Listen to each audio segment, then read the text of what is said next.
I know you're out there. I can feel you now. I know that you're afraid. You're afraid of us. You're afraid of change. I don't know the future. I didn't come here to tell you how this is going to end. I came here to tell you how it's going to begin. I'm going to hang up this phone, and then I'm going to show these people what you don't want them to see. I'm going to show them a world without you. What's up, everybody? I'm Fu. And I'm Main One, and we're Unplugged, Free Your Mind, a show where we discuss and share our perspectives on an array of topics and world news from an unfiltered, unbiased, and unplugged point of view. Welcome back, everyone, to another week of Unplugged. Thank you for tuning in. As per usual, as you come into YouTube, Facebook, wherever you're logging into, please let us know where you're coming in from, what city, what state you're coming in from. We want everybody to be connected. You know, everybody should know where everybody is located at, just in case if and when things happen, you have somebody you can reach out to. So that's what we like to do here. And of course, you know, as Fu stated, you know, that's Fu, and we're Unplugged. We're missing 1/3 of the team. Janelle, she has some obligations to attend to, so we're going to hold the show down for her in her absence, and we're going to have a great show as per usual. As every week we have one. Let me go ahead and get my golf shit out of the way real quick while we waiting. And mind you, if y'all see me looking down, it's because I'm sharing the feed on a bunch of pages on Facebook. And Marcel, if you can hear me, I actually have a page open on Clubhouse. So if you want, go into that room. Not even go into the room, just go invite. Your name and everything is up there. I started at 8 o'clock. That way we might be able to get some people from Clubhouse onto this live. As y'all know, especially my man Jermaine, I'm out here doing my thing, doing my best to get my golf game right. Something has clicked. Like something finally has resonated to the point where I can actually see progress. So this past Saturday, I played in one of the tournaments that I talked about on the US Am Tour. And I told y'all that it's by flights. So the flight that I'm in is called Hogan. And I came in second place. And I shot 12 over. I actually played real good, no birdies. And it just showed me that all the hard work I've been putting in, things are starting to progress. The bad news to that was when I left, everything was literally all good. I'm an hour away from home. My car started acting up. No acceleration, this, that, whatever. And thankfully, my mechanic was able to take care of it after a couple of days. But on the golf front, I'm definitely getting there. So I'm hoping that before I leave and head up to Jersey, that I'm gonna end up possibly winning one of these tournaments. So we definitely gonna see stuff. Before I pass this over to Maine, what I want to say to everybody is this: when we start talking about politics, we want to make sure if we're gonna vote, that we vote for somebody who actually is gonna do something, and somebody that you may actually have a relationship with, because we know how it is. So because of that, we want to make sure that everybody gets on, because you're going to be able to possibly meet. Now, I'm gonna put this out into the universe. You're going to meet the next U.S. congressman out of South Carolina. So I just want to put that out there. If you have family and or friends, associates, whatever in South Carolina, get them on this feed now. So I'm gonna go ahead and pass it on to Maine while I share this and get this out to people. Okay. And we also have another special guest, a Facebook friend of mine. She and I, we just kind of started communicating in a couple of days ago, and I like her mindset, and you know, we had a nice discourse, and I invited her to the show. So she's backstage as well. So before I bring her on, I'm going to bring our guests on first, and then I'll bring Kimberly on. Okay, Kimberly. But I just want to say, you know, you don't know a leader until you know what they stand for, and you don't know what they stand for until you see what they're stand up up for and stand up against. So I met this young, I haven't officially met him yet, but I found him through a YouTube channel that I frequent, TD Hip Hop Media.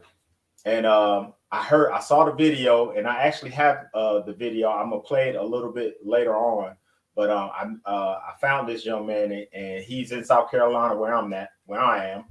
He's not in the district that I'm in, but his ideas, what he's standing for, and the things his ideology kind of aligns with mine.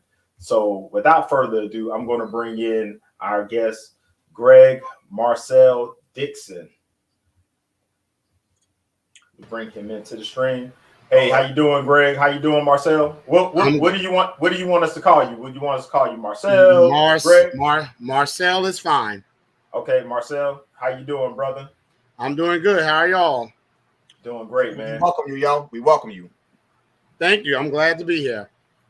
And I'm gonna let you give us a brief introduction of you, where you're from, and what you got going on. And I'm gonna bring Kimberly in as well. Hey, Kimberly, how you doing? All right. So Marcel, go ahead and introduce yourself to our audience. Let them know what you got going on and why you're here. Hold before you do that, Maine. Well, okay, so I actually think you should play the video first. You want me to play the video? Okay. I think play the video first. Okay. Then do that. Okay, I'll do that. speak to us. So I think we should thank him for being here. Congressman Clyburn, I love this handout, but it's missing one thing, and I'm gonna try not to get emotional, but I want to read it. In 2019, the average, and I know you know these statistics, the average wealth of the average white American family is $188,000. For Black American families, it's only $24,000. Now I'm Gullah, okay? 80% of rural land, Black land ownership, has been lost since 1969.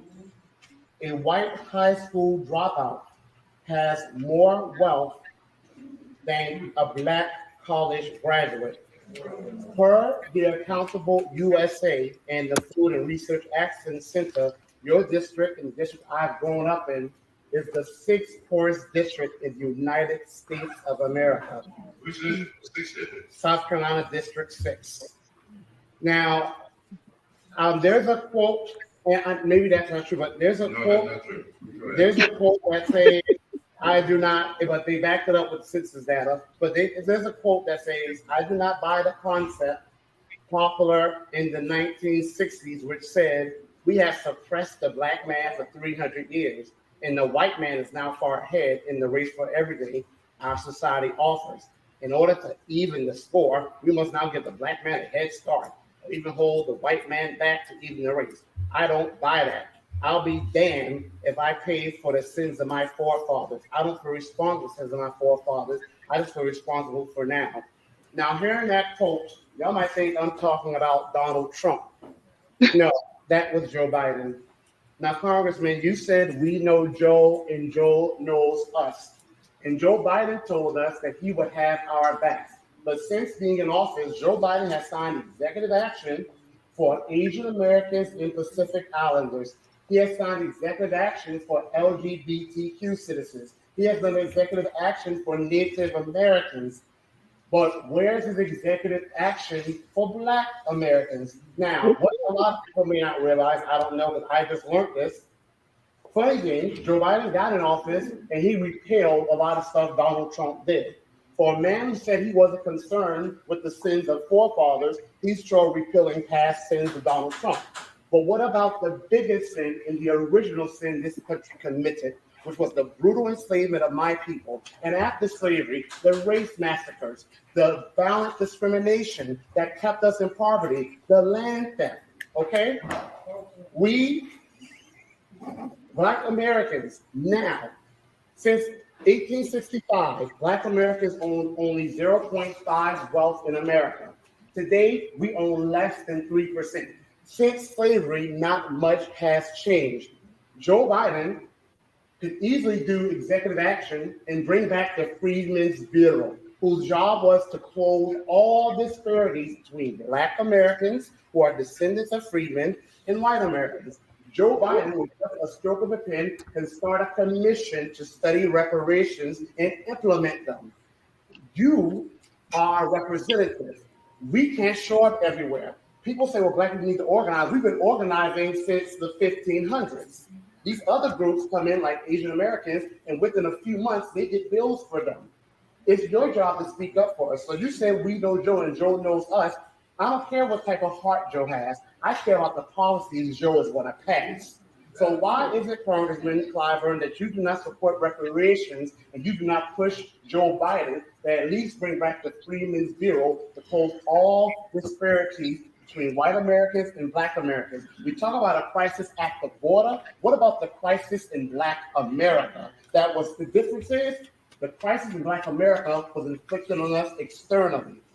Well, America was built on our back, and we still hold this country up on our backs. It's broken every bone in our bodies, and yet it keeps up with our strength. Okay, well, can you please explain why you haven't pushed them then on executive action, specific policies for your people, Black Americans? That's my question. I don't get it. What makes you think I have it? Because we haven't seen it. I see you on the news, and you talk about every other issue, AAPI, LGBTQ. I watch you. I follow you just to see if you're going to mention Black American issues, and you don't. Have you ever heard of HR 40? HR 40, yes, that lacks direct cash payments and has no specific, that lacks direct cash payments. It lacks specific policies that Black Americans are supposed to get. It's just a study for what policy is it specifying for us. We start with the minimum that Black Americans are supposed to get. Answer the question. Now, where would you start? I would start with the minimum, that a reparations policy for Black. You know what the minimum is. I'm trying to answer your question. You gonna let me answer it? Where would I start? Tell me what the minimum is. The minimum. There's a book called From Here to Equality that you have a copy of because the Mystic Branch NAACP sent you a copy because I called your office. The minimum is explained in that book, at least $11 trillion, direct cash payments, land allotment, tax exemption, free education, the Freedmen's Bureau returning to close all disparity. That's the minimum. Okay. This country can't bring back all the people they've taken from us, but they can't even make down payment like the $65 billion, give us our $65 trillion. Okay. I'm running out of space. I'm running out of space.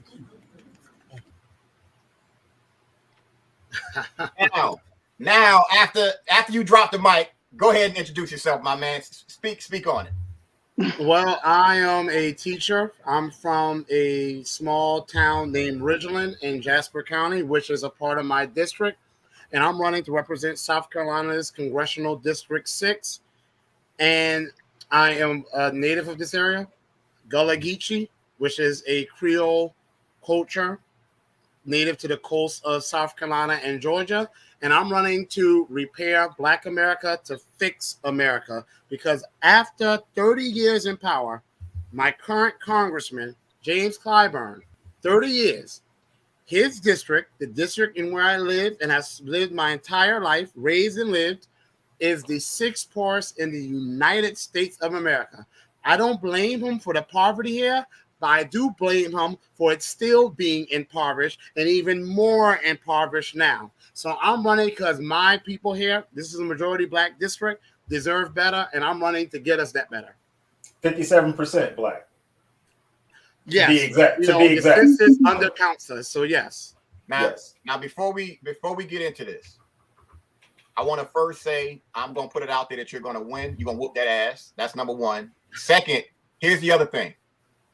I'm going to be offering some things up to you. Get your team on this live, my man. Because the stuff that I'm going to tell you is the blueprint to whoop his ass. I'm dead serious. Because me being into politics the way that I am, and you being young, you know what social media can do. It's just how you do it. So Exactly. I'm going to take a step back right now. I'm going to let Jermaine kind of start this off because he's in South Carolina. He understands what's going on and everything like that. And y'all have been talking. And then I'm going to go ahead and put my 2 cents in. Okay. Thank you. Yeah, absolutely. Marcel. And first, Kimberly, Queen, please introduce yourself. Please. Well, I'm Kimberly Hartfield. I think is that Jerome? Yes. Hey, so I think we've met before. I'm not sure in person, but definitely online through the New Order Human Rights Organization. And just a long time since childhood, pretty much community activist. So I do a lot of grassroots organizing as well. Very much politically engaged, have been since elementary school. So pretty much just an average citizen that represents a particular demographic. Okay. All right. Yeah. As we were watching the video, I saw you were making facial expressions. So and I'm so bad with that. I got to remember that. Yeah, I wear my stuff on my face. Really. Yeah.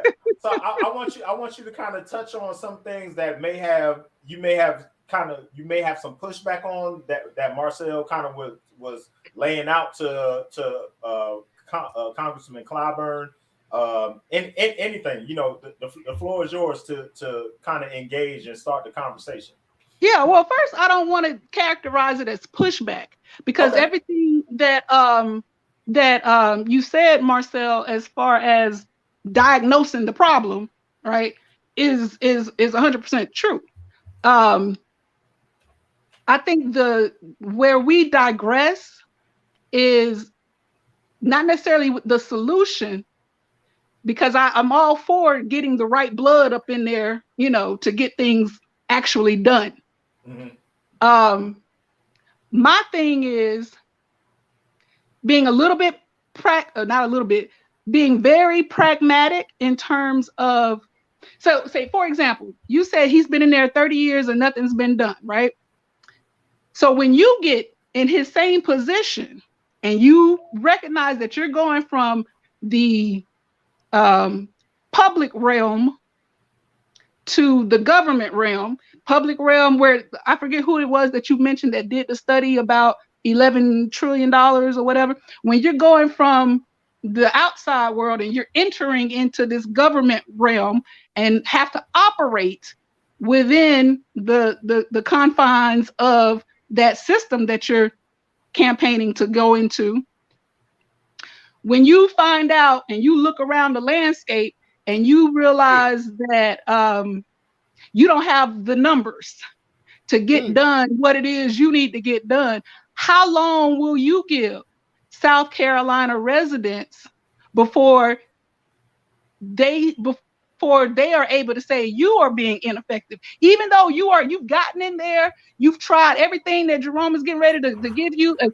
as far as beating him and getting, I don't think that's the issue. I think the issue is what can be done once you get up in there, given the landscape and given the parameters and given everything else. And what I think will happen once we play that all the way out, it only in terms of just the charge that, people aren't being effective, people aren't doing anything about it or whatever. When you get in there, do you need 2 years to get us reparations? Do you need 5 years? Is it going to matter? Is it going to depend on the rest of the Congress and all that kind of stuff? That's one part of what I would say. Let Marcel answer real quick, and then you jump in. So, Ms. Kimberly, what's your question exactly? Well, just the intro part of it is because the larger point is getting in there is not the issue. It's right. What can you do once you get in there?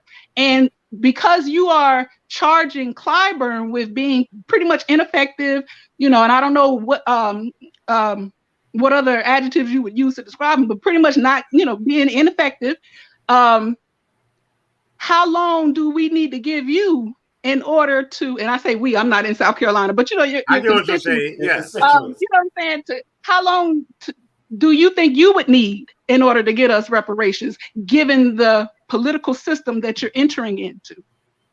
So thank you, first of all, because like you said, that's not pushback. That's a very fair question. And let me tell you something. Everyone needs to be vetted. I don't care what platform on which a person is running. I could come up here on Malcolm X, Fannie Lou Hamer, vet me, question me. So let me first of all start with addressing something that's very important. I don't characterize James Clyburn as ineffective. No, that's not from me. That's what his record says. Okay? Yeah. After Based on 30 results. years, right, Mhm. after 30 years, I just want to be very clear about this. This is not me speaking from an emotional viewpoint.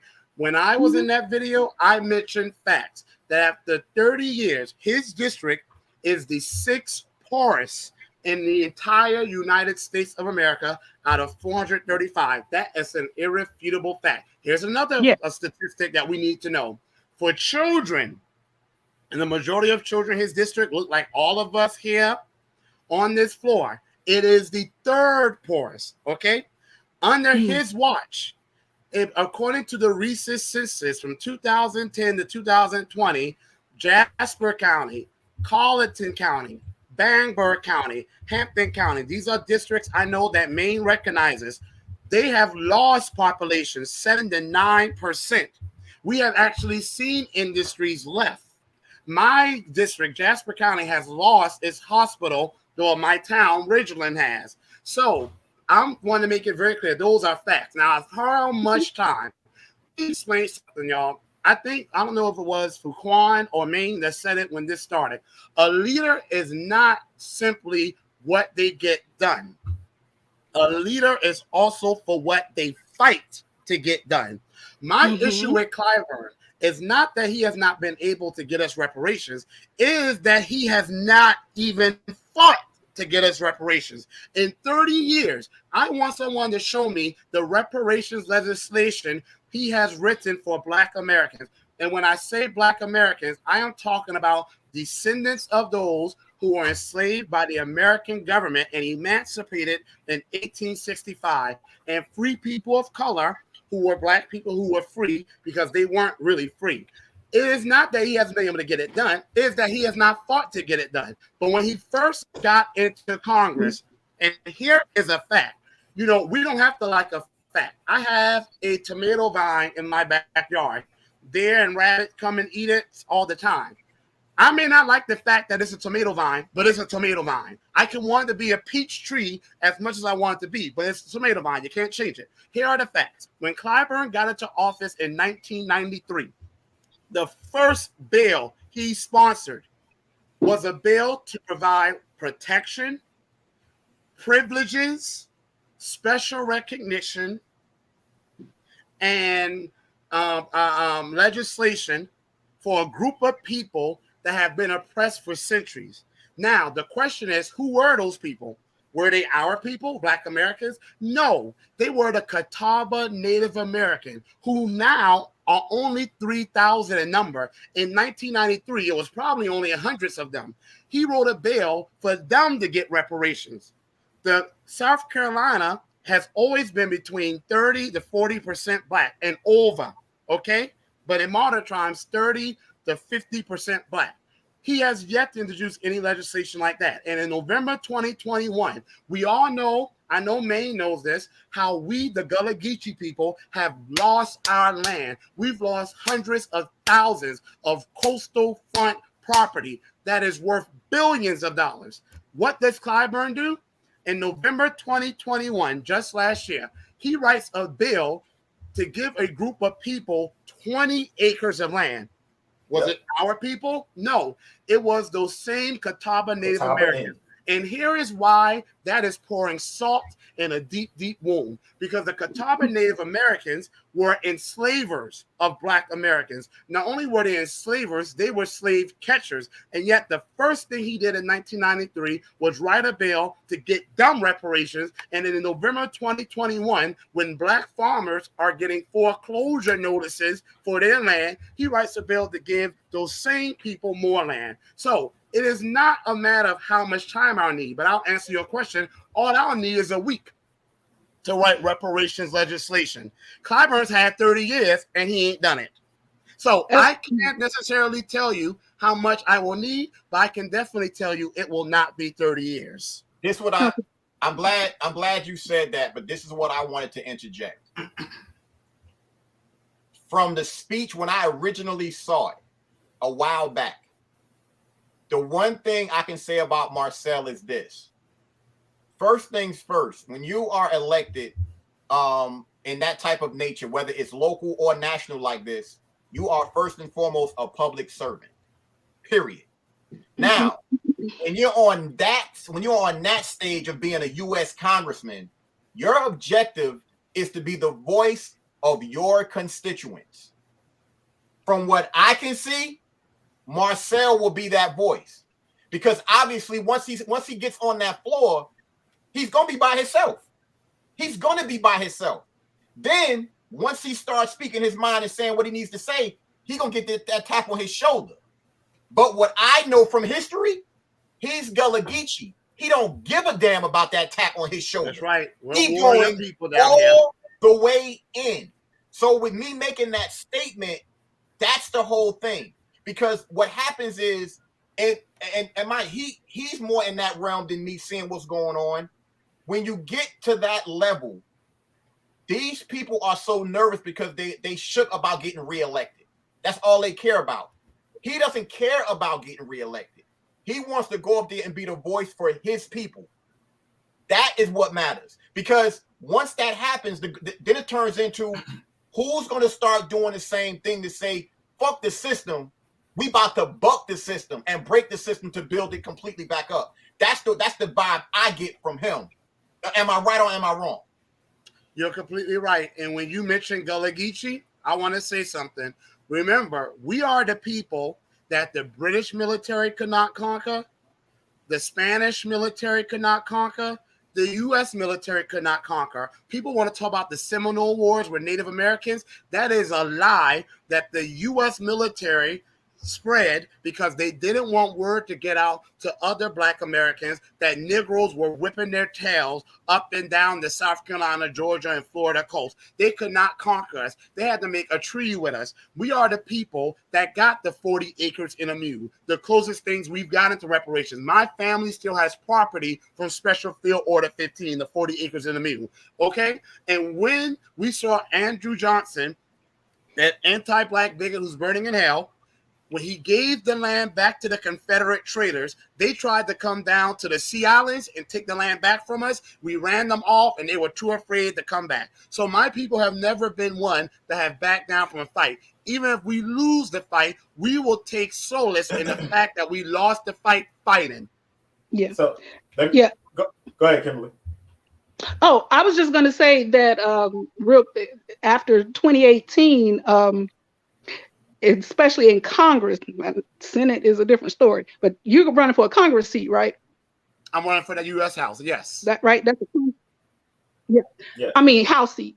After the 2018 election, with some of the progressives that was put into brand new progressives like yourself off the street put into office, and then again in 2020, I'll just say you won't be by yourself with that mentality. Yes, you won't be it won't be a whole, big old gang of y'all, but you won't be by yourself as of these last crew that came in that was just as fired up about Black rights as you are. Now, and the other thing I'll say, so I'm just saying you won't, as of right now. Yeah, if you had gotten into office in 93 and any other time before 2018, you probably would have been the only one elected, to be able to come from that perspective. But things are changing to where the numbers are increasing, where we are a lot grassroots, like what you're trying to do, Jerome. A lot of those same grassroots efforts across the country have been working to get some grassroots type of people, into office. I'm thinking about Corey. She's a congresswoman instead of she's a House rep. Please don't say Corey Bush. Please don't say Corey Bush. Miss Kimberly. Marcel, hold on. Before you do that, I want to ask you a question. Are you running as an independent? No, I'm running as a Democrat. Okay. So let me go ahead. Go ahead, Marcel. Go ahead. I want to say, Miss Kimberly, all due respect, Alexandria Ocasio-Cortez, Ayanna Presley, Corey Bush, Rashida Tlaib, Rashida Ilhan Tlaib. Omar, Jamal Bowman, Corey Bush. They are not progressive. And let me explain to you why they are not progressive. The mark of a true progressive is a person who will get up in Congress and do not what is easy, not what is popular, but what is right. And what this country has yet to do, that is the right thing to do, is repair the damage that this federal government did to Black Americans. And let me make this very clear. When the U.S. military went and fought the Nazis, my great-grandfather, who is still very much alive, he went and helped free the Jews from those concentration camps in Germany. You know the first thing the U.S. military made Germany do? They made the Germans give the property that they had stolen from the Jews back to the Jews, right? They didn't say all Germans who were hurt by the Nazis. They specifically repaired the damage that was done by the Jews. And then this country pretty much forced Germany to pay reparations to the Holocaust survivors. That has not happened. That has not happened for our people. Now, Rashida Tlaib, Ilhan Omar, Ayanna Presley, Jamal Bowman, Corey Bush, Alexandria Ocasio-Cortez. Can you show me where they've written a reparations bill for Black Americans to get reparations? Can you show me? Can you show me where Black Americans are 15 to 20% of the population being undercounted, and yet we make up over 55% of the homeless? Can you show me where they've written a bill dealing specifically with the level of homelessness among our people? Can you show me COVID-19 came along and wiped out 50% of Black businesses, more than any other racial ethnic group, and yet we got less than 1% of the PPP loans? Can you show me where any of these progressives wrote a single bill to do something about that? Black Americans right now own less homes than we did during the era of Jim Crow, where it was legal to discriminate against us. Can you show me where any member of this so-called squad has written a bill to specifically do something about that? I'm not talking about these bills they try to do where they say a rising tide lifts all boats. We don't see that's a lie. A rising tide does not lift all boats. When America tide rises, our people are thrown out the boat and into the water to be eaten by the sharks, just like they did during the transatlantic slave trade, even when we are the ones that built the boat. Where is it that any of these progressives are written policies specifically for Black Americans, who I call freedmen? I have not seen one bill from any of them. I can tell you what I have seen. I've seen them taking a lot of pretty pictures. I can tell you what, they may not do a whole lot with policies, but man, they could take some awesome photos. I've seen them posing in the cafeteria. I've seen them posing in the street. They take a lot of pretty photos, but I don't see them doing a lot of policies for our people. If we, those same people, are saying that we should bring over 100,000 Ukrainians. Ukraine is a country that several people in Congress have acknowledged is overran with Nazis. And yet, Ukraine is not a member of NATO, meaning that we really don't have anything to do with what's going on between Russia and Ukraine. And yet, we are about to bring over 100,000 Ukrainians. We're about to give them housing. We're about to give them jobs. We're about to give them health care. We're about to give them food. We're about to give them transportation. And yet, Black Americans in the country we built are sleeping on the streets. I visit Charleston, Savannah. They're right by me. I see it all the time. Name one piece of policy where any of those so-called progressives have written to provide us with housing, with education, with jobs, with healthcare, even though we're the people who built the nation that they want to bring these Ukrainians over to. So if you want to truly show you are progressive, you have to be for reparations. You have to be for policies that are specifically going to deal with issues impacting Black Americans. Not for everyone, but Black Americans specifically. I have not seen that because it ain't happening. Marcel, I agree. Kimberly, I'll give you a chance to go ahead and step in and address that. Okay, I can definitely respond. I'm multitasking because I'm cooking, so forgive me. But what and if I had been able to prepare for it, I could bring you the exact, legislation. But this is what I'll say in response to the whole thing in general.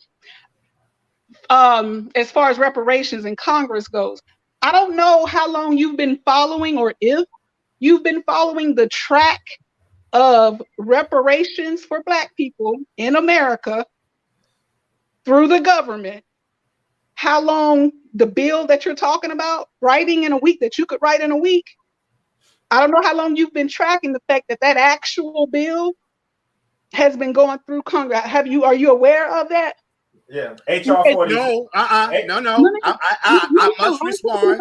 I'm talking about since decades ago. I'm talking about since before 93. I'm talking about when they first, it was before Clyburn even got in the office. Mm-hmm. When they first sort of started the whole idea about, so in Congress, the Congressional Black Caucus, which I know that's definitely something to laugh at, something to do. I'm glad we agree on that part. Yeah, we agree. You got that right. We agree. Marcel, I promise you, we agree on probably 99% of everything that you're saying. My thing is actually getting it done, because what I recognize is that once you do get in that arena, it ain't not that it's simple or whatever, but and I'm not trying to minimize it or whatever, your thought process, but it's a whole different way of getting things done. When they talk about politics being a game, you have to play politics. So you have to do some politicking. That's real. And when you said about whether we want to accept that fact or not, that's a fact. And so what it means is, once you get up in there, you're going to have to do some politicking too, if you want to advance your agenda. And so the only thing I was saying about because there is a reparations bill that is done, and I don't know, the video cut off, I guess, I don't know if he got a chance to respond to what he was saying, because what he was getting at was, how do you know how much? And the point was, because you referred to somebody else who has already done the research and the study for how much, right? That is what we've been trying to get the government to do, because again, playing the politics of it all, since it's one thing to do it in the private sector, like the people who you're referencing, it's another thing to do it in the government sector, which is the sector that we are trying to get to actually pay the bill, right? So doing it in the government sector, that is them having to study to get that number, or to get those parameters and all this and that. That's what I'm talking about, has been circulating for decades now. And every year, or however often they're supposed to do it, the CBC has put that up for the vote, advanced the bill that you're talking about that you would write, the same thing you're talking about you would write, with the numbers and the how to go about it and all this and that, have submitted this and ran it up the chain, the same procedures you would have to go through, and then it gets put on the back burner because of the political environment, right? And there's not enough political will to get it pushed through. Recently, like very recently, in the past less than 4 years, the bill has finally started to get some traction, finally. And it's very definitely incremental, but because it's just now finally get some traction, it's in the study phase, which I know we don't like to hear that, because of course it's been hundreds of years. How much more studying do they need to do? But again, operating in the system that you are in, and understanding that if we want the government to pay the bill, we have to do it in the way that the government will foot the bill. And Okay. so they okay. Let me jump in real quick. I think what the problem is with these so-called elected servants, public servants, supposed to be public servants, what they take advantage of is that, you know, what the American people want to see is you at least try to do something. Mm-hmm. That's why I was American asking people. how May I say something? Go ahead, Marcel. Go ahead. I need to clarify something really important. So, Ms. Kimberly, HR 40 is not a reparations plan. I've actually written a plan. The first plan in the history of modern history, as far as I know, I've actually written a plan. It's on my website. It's not in legislation yet because I'm not in Congress yet. I've actually revealed a reparations plan on April 18th, the day I'm now calling Reparations Day. HR 40 is the bill to which you're referring, Ms. Kimberly. That bill is just a study. And here's the problem with that bill. There's several problems. One, it's just a study. It doesn't even specify for whom the recipients of reparations would be. Now, we all know the people who were slaving away in those plantations, like here in South Carolina, in the rice plantations, those people, they were the ones that this government promised 40 acres in a mule. They were the ones that this government set up an executive agency, the Freedmen's Bureau, who was supposed to provide them with food, land, jobs, shelter, and protection. This government failed to deliver that promise. The same way that if I owe a debt and I die, people in my family can inherit that debt and it still has to get paid, or these student loan people will still call my parents or whomever to try to get that debt paid. This government still owes us that debt. It ain't going away. HR 40 simply says, let's study the debt. They don't even say who needs to be the recipients of that payment. My plan specifies who needs to be the recipient, and that are people who are the descendants of those enslaved by this government, who were emancipated. Those people who were there, we are their children. We inherited their poverty the same way a white person who is a descendant of a family that was an enslaver, or a white person who received hundreds of millions of acres of land from the Homestead Act, from which Black Americans were excluded, or a white person who received the trillions of dollars from the GI Bill that led to white Americans, 14 million of them, becoming doctors and biologists and lawyers and able to become homeowners and business owners. Their children are now able to inherit the wealth. The same way a person can inherit wealth, they can inherit poverty. We are the people who inherited the poverty and the trauma and the debt that this country still owes. So my plan gives an amount. It specifies who receives it, and it specifies how. HR 40 is not a reparations plan, but let me talk even further. HR 40 was introduced by Congressman John Conyers in 1989. The Democrats had complete control over the government from 1993 to 1996. Then they had control again from 2009 to 2013.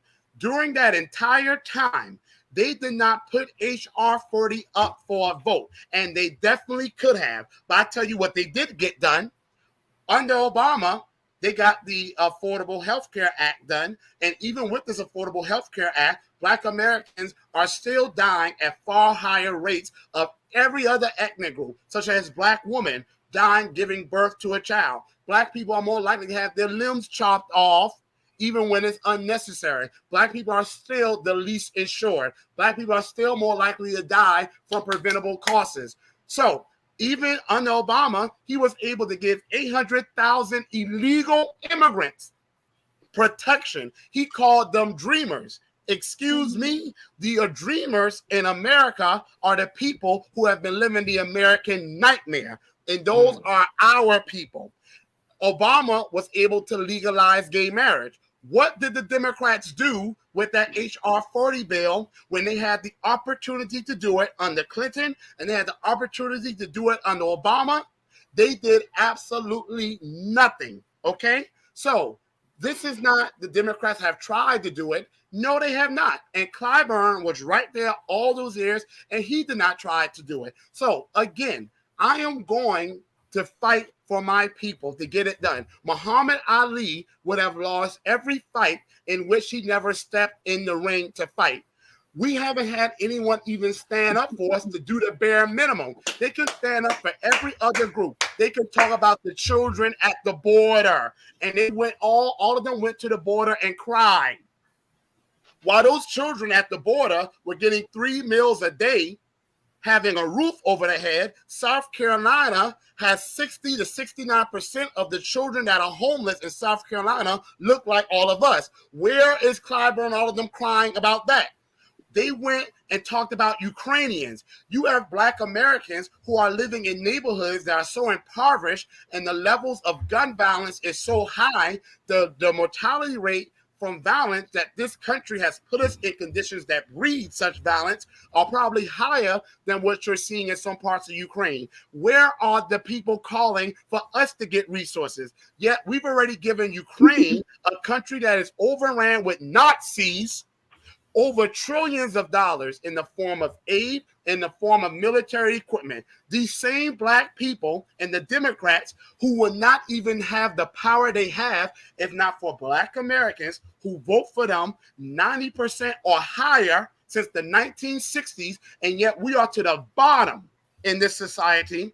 They will stand up for every other group. They stood up for Asian Americans. Asian Americans went to 2 days of hate crimes, and right away, the Democrats created a COVID-19 bill for them. We've been getting lynched. We've been getting raped. We've been getting set on fire. We've been having our children fed to alligators for centuries, and we haven't gotten a bill to protect us yet. I am tired of us, and you're not doing this, Miss Kimberly. This is not you. I'm not talking about you because you're not doing this at all. I am tired of us making excuses when we need to be getting to the voting box and making changes. I am running to be the change that we need in our community. I'm standing up to say, make a repair Black America to fix America. I'm not adding any other group, because when they do things for these other groups, they never mention Black people. But when they do it, so if they can't mention Black people with them, I ain't gonna mention any other group when I'm doing something for us, because we are the group that is owed the most and yet have been neglected the most. Yeah. What you gonna do when that Black gay person want you as his congressman to help, to help them to talk about Black trans women getting killed? Hold on. I want to respond. I'm not going to sit here and say I'm going to do something that's only going to benefit Black trans people. No. That's what Kamala Harris told us. Kamala Harris, when they asked Kamala Harris about reparations, this woman literally gave us her behind again. She said, I'm not going to sit here and say I'm going to do something that's only going to benefit Black people. No. And yet, underneath Kamala Harris administration, they've done policies specifically for Native Americans. Native Americans have received more funding in the history of all modern day administrations. Asian Americans received a whole hate bill that was written specifically to protect them. Illegal immigrants have gotten more protection than Black Americans. How are you giving more protection to people who shouldn't even be in this nation than the people who built this nation? Let me answer your question, Ms. Kimberly. Here's the truth, and I know you know it because you've been around longer than I have. So what I'm about to say, I'm preaching to the choir here. When America tide rises, Black America often drowns, even though we're the one that built the boat to keep everyone afloat. You know that. But you also know when Black America tide rises, all boats are lifted. So of course, here's what I want to say, Miss Kimberly. Here's a study. A study done by Citigroup showed that America had lost $16 trillion because of anti-Black racism. America's GDP, that means the total value of services and products that this country produces, is worth $19.2 trillion. That means we would have been twice as wealthy if we had already done reparations for Black Americans. But let me tell you, that's only since the year 2000. We've lost $16 trillion since the year 2000. Imagine how much money we've lost since the 1600s because of anti-Black racism. But imagine all the money we've raised for this country, all the inventions Black Americans have produced for this country, or the wars this country would have lost if not for Black Americans. Abraham Lincoln said, if not for the Negro, the Union would not have won the Civil War. Abraham Lincoln said that. So when people ask me, well, what are you going to say to white people? What are you going to do for the Black trans people? Reparations is for us only. If you are a Black trans person and you are the descendant of a person who was enslaved by the American government, you get reparations too. That's what I'm going to do for you. But if you are a white person, you're not going to get a reparations check, but you're going to have more people to support your businesses. You're going to live in a community that's going to be far wealthier. You're going to have Black Americans who, with far less education, we've invented things that people use every single day. Just imagine what we'll be able to do now with more resources. That's what I would say to those people. Well, I would say, I mean, because I completely, like I said, 100% agree with everything that you're saying, that you're laying out. You know, what I was, with the exception of maybe a couple of things, for example, to me, just generally speaking, when it comes to LGBTQ people, they are getting the quote unquote, the rights, not quote unquote, the rights that we have. This is where the quote unquote, the rights that we have already so-called gotten, the right to marry who you want to marry, because there was once upon a time when the law was that we couldn't marry. So they're fighting for that right. So I'm just saying, in terms of, hold on. Let me finish, because I try not to interrupt you, Marcel. So let me finish. I'm just saying that that it is a fact. Talking about facts that is intersectionality is a reality, right? And so it is a fact that a person can be a member of more than one marginalized group at a time. That is a fact. And so when I was saying before, in terms of, I think offline, you know, the all or none mentality, I just can't get with the mentality, because, you know, as a United States Congressman, you're going to have to do more than one thing at a time, right? You're going to have to focus, and not focus, but you're going to have to vote on other issues. You're going to have to do other things besides focus on reparations, which I wish that there was. That's all the Congressman person could do. But I have to interrupt you. I must interrupt you because you're leaving out a very important fact. I didn't even get to the part of what I was trying to say. No, have you been to my website? I didn't know who you were, because I tried to ask. Okay, so you need to go, and everyone who's listening, please go to marcelforcongress.com. Please leave me a donation, because I'm running against a guy who has millions of dollars to spend, and he's going to fill the airwaves, probably with lies about me. He has to lie and attack me because he can't win on his record. It's too pathetic. So he's going to have to attack me, or he's going to lie and say that he's been so good to us. So I need y'all to please donate to me so I can keep my team working on the streets. I can keep commercials being played, radio advertisement. Also, though, you need to go to my website, because you have not gone there. If you went to my website, you will realize I have policies beyond just reparations. I have policies that deal with the lack of transportation. Maine knows this. In South Carolina, we have thousands of our people who live in the woods, and Black Americans are the most likely. I know. Before you go into, so yeah, we're in agreement that you're gonna have to. Like I said, I tried to ask for who you was so I can find out and be ready. But I mean, be aware of what all you got going on. But yeah, so we agree. We know that you're going to have to do more than one thing. So when it comes to a transportation bill or a housing bill or whatever, even though you rightly are primarily focused on your people, understand that, completely understand that. When it comes to housing, transportation, all the other agencies, all the other things, all the other bills, whatever, I know that's going to be your focus. You want to make sure everything that come across your desk, you're going to look at the consequences and the unintended consequences to our people. I know that. But so then once you do see you see this bill, say if it's a transportation bill, But then you see that you see it's written in such a way that it is going to have a direct impact, positive impact on getting rid of the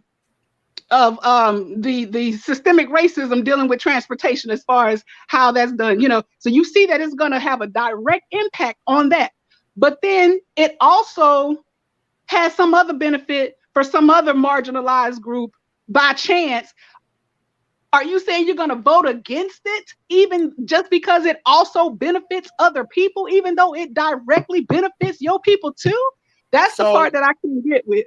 Well, I never said that, but I will tell you this. I don't. That's what I meant by the all or none, mentality. But I do need to answer that. First of all, the only intersectionality I have seen as a black man who's a freedman is what we are called legislatively, descendants of American slaves, is when the Democrats are running us over in that intersection. That's the only intersectionality I've ever seen. As a black woman who is a member of more than one marginalized community. No. Oh, speaking of a black, okay.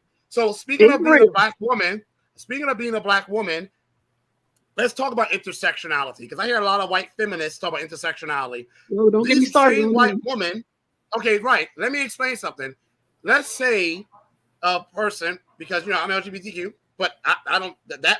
Let's look at the LGBTQ community. Okay, white LGBTQ people right now, as we speak, they're being able to transfer wealth and combine wealth. Black LGBTQ people are still far to the bottom. So even when they got their little LGBTQ right to marriage, that didn't do a thing for them. And why? Yeah, because just all this black people getting double. Let them finish. Because all of this intersectionality is just a way for Black Americans to be fooled into thinking that we have to take on everyone else's fight. If it was, okay, then tell me then. Since the 1970s, women have seen their incomes risen drastically, and yet Black American women are not only at zero negative worth, they are in the negatives. 20 to 30% of Black women, since this so-called feminist movement, where Black American women were also addressing the fact that they deal with issues as women as well, it has not helped Black women one bit. Instead, what we have seen is Black American women, their educational attainment has soared. That's great. And guess what else has happened? So has their student loan burden. And guess what? Even though their educational attainment has soared, Black American women, their poverty level has increased to the point where now we have over 30% of Black American women whose net worth are in the negative. A white high school woman who's a high school dropout has more wealth than a college-educated Black woman. So where did all this intersectionality get us? White women. You just noted it.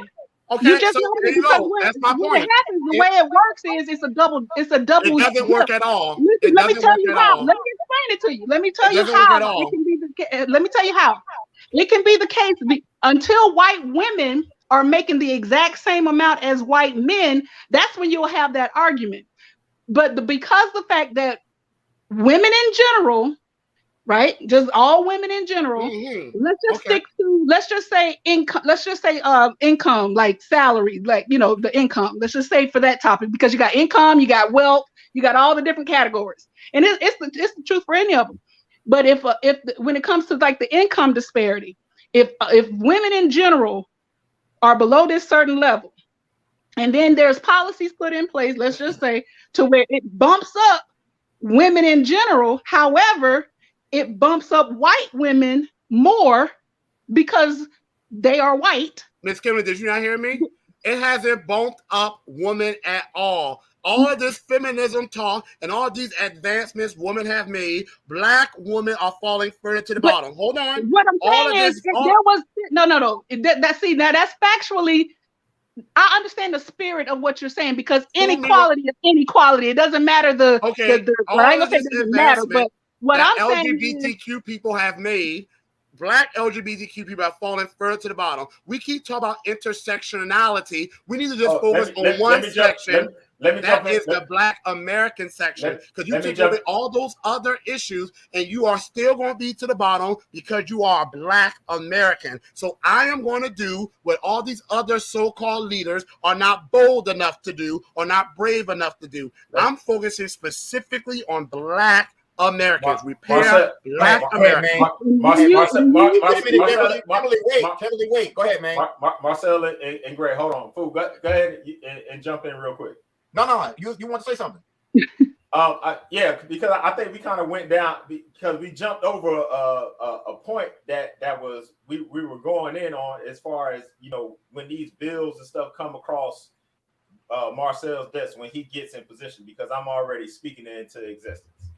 So when these bills come, see, the issue is when these bills come across, we don't have anybody in there with the cojones to say, I'm not voting for this bill if that doesn't happen. You know how the Asian rights bill happened? The Asian caucus, they said they wasn't voting on a certain bill, and that's how that bill happened. See, that's how politics work. See, but that's what I'm saying. If Wait a minute. Go ahead, man. See, this is where we go wrong. Every other group practice group, then party. We practice party and then group. We don't ever put our group first, ever. If that was the case, we've had over 10,000 plus elected officials, Black elected officials. And like Marcel said earlier, since Reconstruction, we have lost wealth. Since Reconstruction, we have less wealth now than we had during Reconstruction. So answer this question for me, Kimberly. Answer this question for me. I got a question for you. What has been done in the last 60 years transformatively to change the lives of not only Black Americans, but all working poor in this country? The Affordable Care Act. No. Number one. Because before, let me tell you, don't say. Hey, Jerome, you stop interrupting me. Wait. Let me I can explain it. I can break it because trust me, I've studied it. I want you to, but let me frame it. I want you to I want you to bring receipts when you say the Affordable Care Act, because when you can't just say the Affordable Care Act. I wasn't going to just say it before y'all interrupted me. I was going to come with it. Well, I was trying to hold fool off from saying no, and let you talk. So you said the Affordable Care Act. So explain how the Affordable Care Act was transformative for Black people. Oh, well, because the first thing you said was for Black people and what did you say? Poor people? And I said not only Black people, but Americans, not only Black Americans, but working poor. Right. So, right. So before the Affordable Care Act, the reason why it was such a need is because Black Americans and the American poor was uninsured, right? It drastically, like the scales was so unbalanced, as with everything else. That was the same case with healthcare. Pre-existing conditions took us out the running. A whole lot of things that took us out the running that made it so that there was such a big disparity between healthcare outcomes. That is exactly what the Affordable Care Act addressed, so that when it was then implemented, the rate of poor Americans, Black people in general, skyrocketed as far as having access to affordable health care. That is why since then, our health outcomes have also increased as a Black population. I ain't saying that they on par with white folks. I'm just talking about improved, simply because we have gotten access to affordable health care like we have never had before, thanks to the main thing of the pre-existing condition thing. So when you talk about a transformational thing, the other thing was the child income tax credit that Obama put into place. And now that, talk about directly affecting Black Americans, that put money before then, because again, as a parent, somebody before then, I know what it was like. I know that it didn't matter how many children you had over 2, you was going to get paid. It was going to be the same credit, and it was a whole bunch of other parameters. After the child income tax credit that Obama put into place, which is a tax policy that affected Black people and poor people, we got more. So that was direct money. We got paid money per child as opposed to the cap.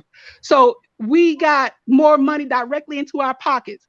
Transformational change, especially compared to tax policies of the past. So when I talk about intersectionality being a real thing, it is true that you can be Black and poor, right?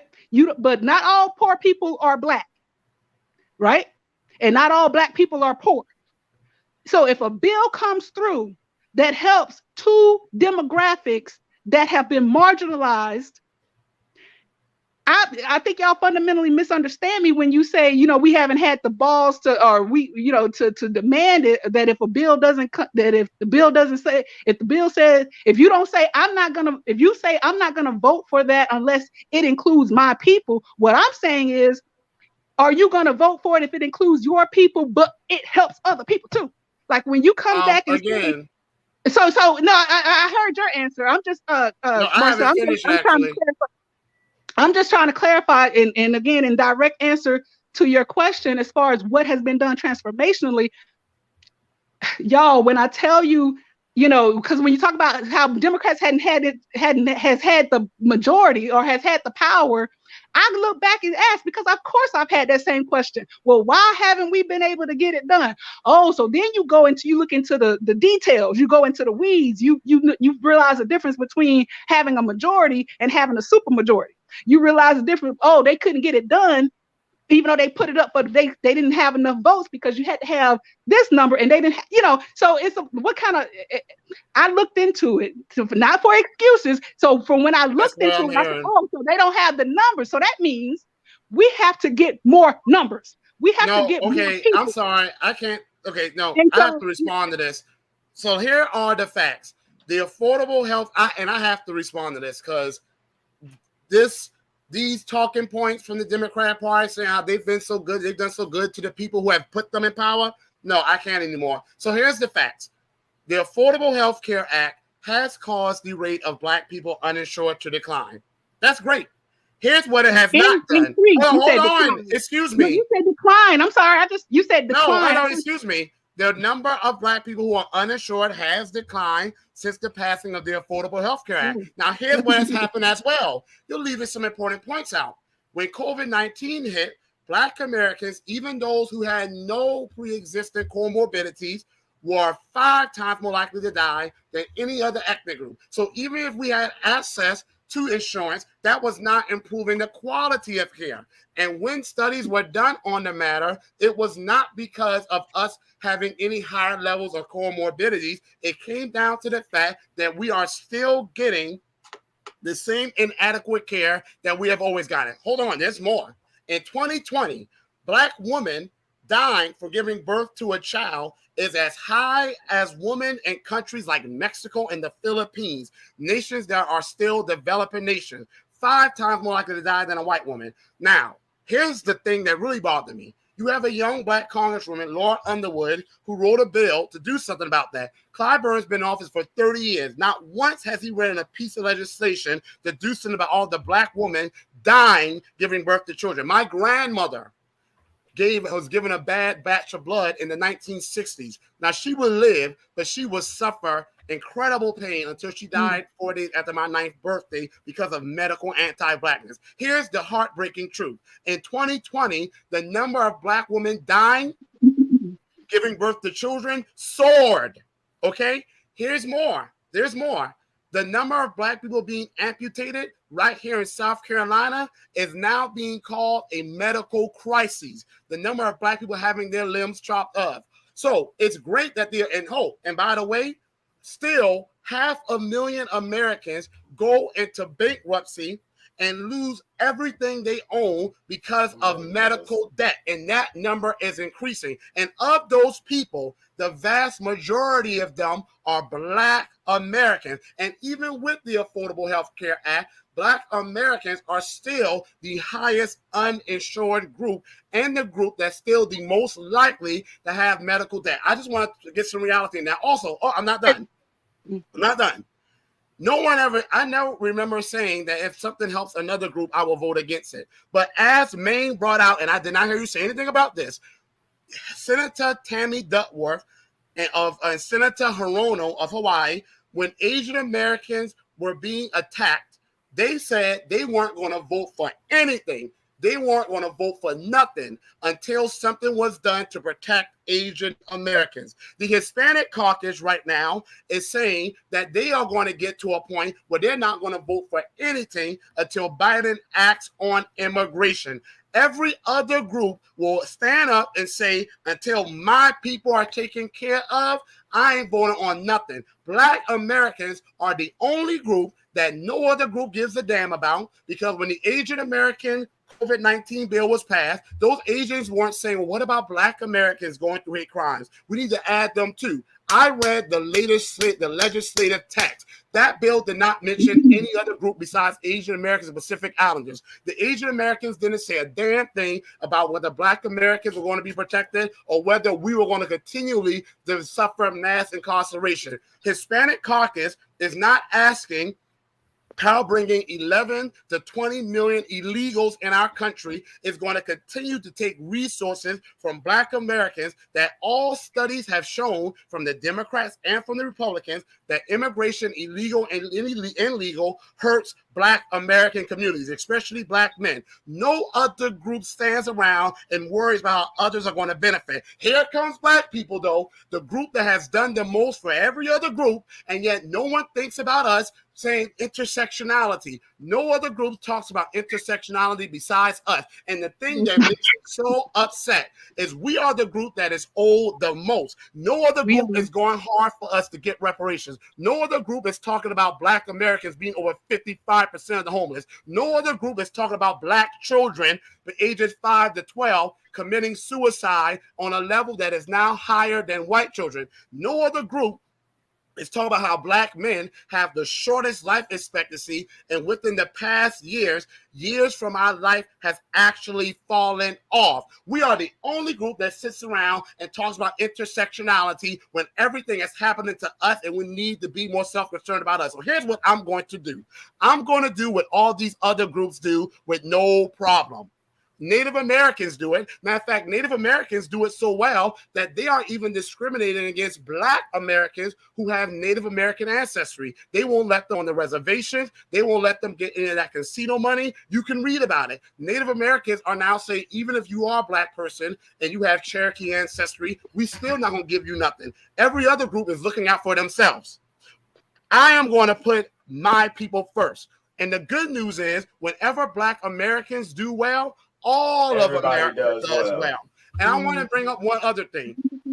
All those things you mentioned, the child tax credit, Affordable Health Care Act, none of those things were specifically done to repair the specific damage that has been done to Black Americans by this government. We have a unique history of horrors that have been done to us that no other group went through. They talk about Asian Americans come here and work hard. That's a damn lie. No other group has done what we've done. We built over 50 Black Wall Streets without a penny in our pocket, with being functionally illiterate and having a group of terrorists terrorize us every single day in our own country. And what happened again and again and again, those Black Wall Streets were burned to the ground.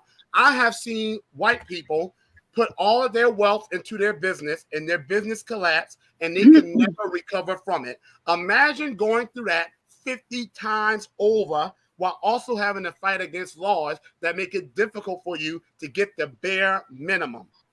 There has to be repair for that.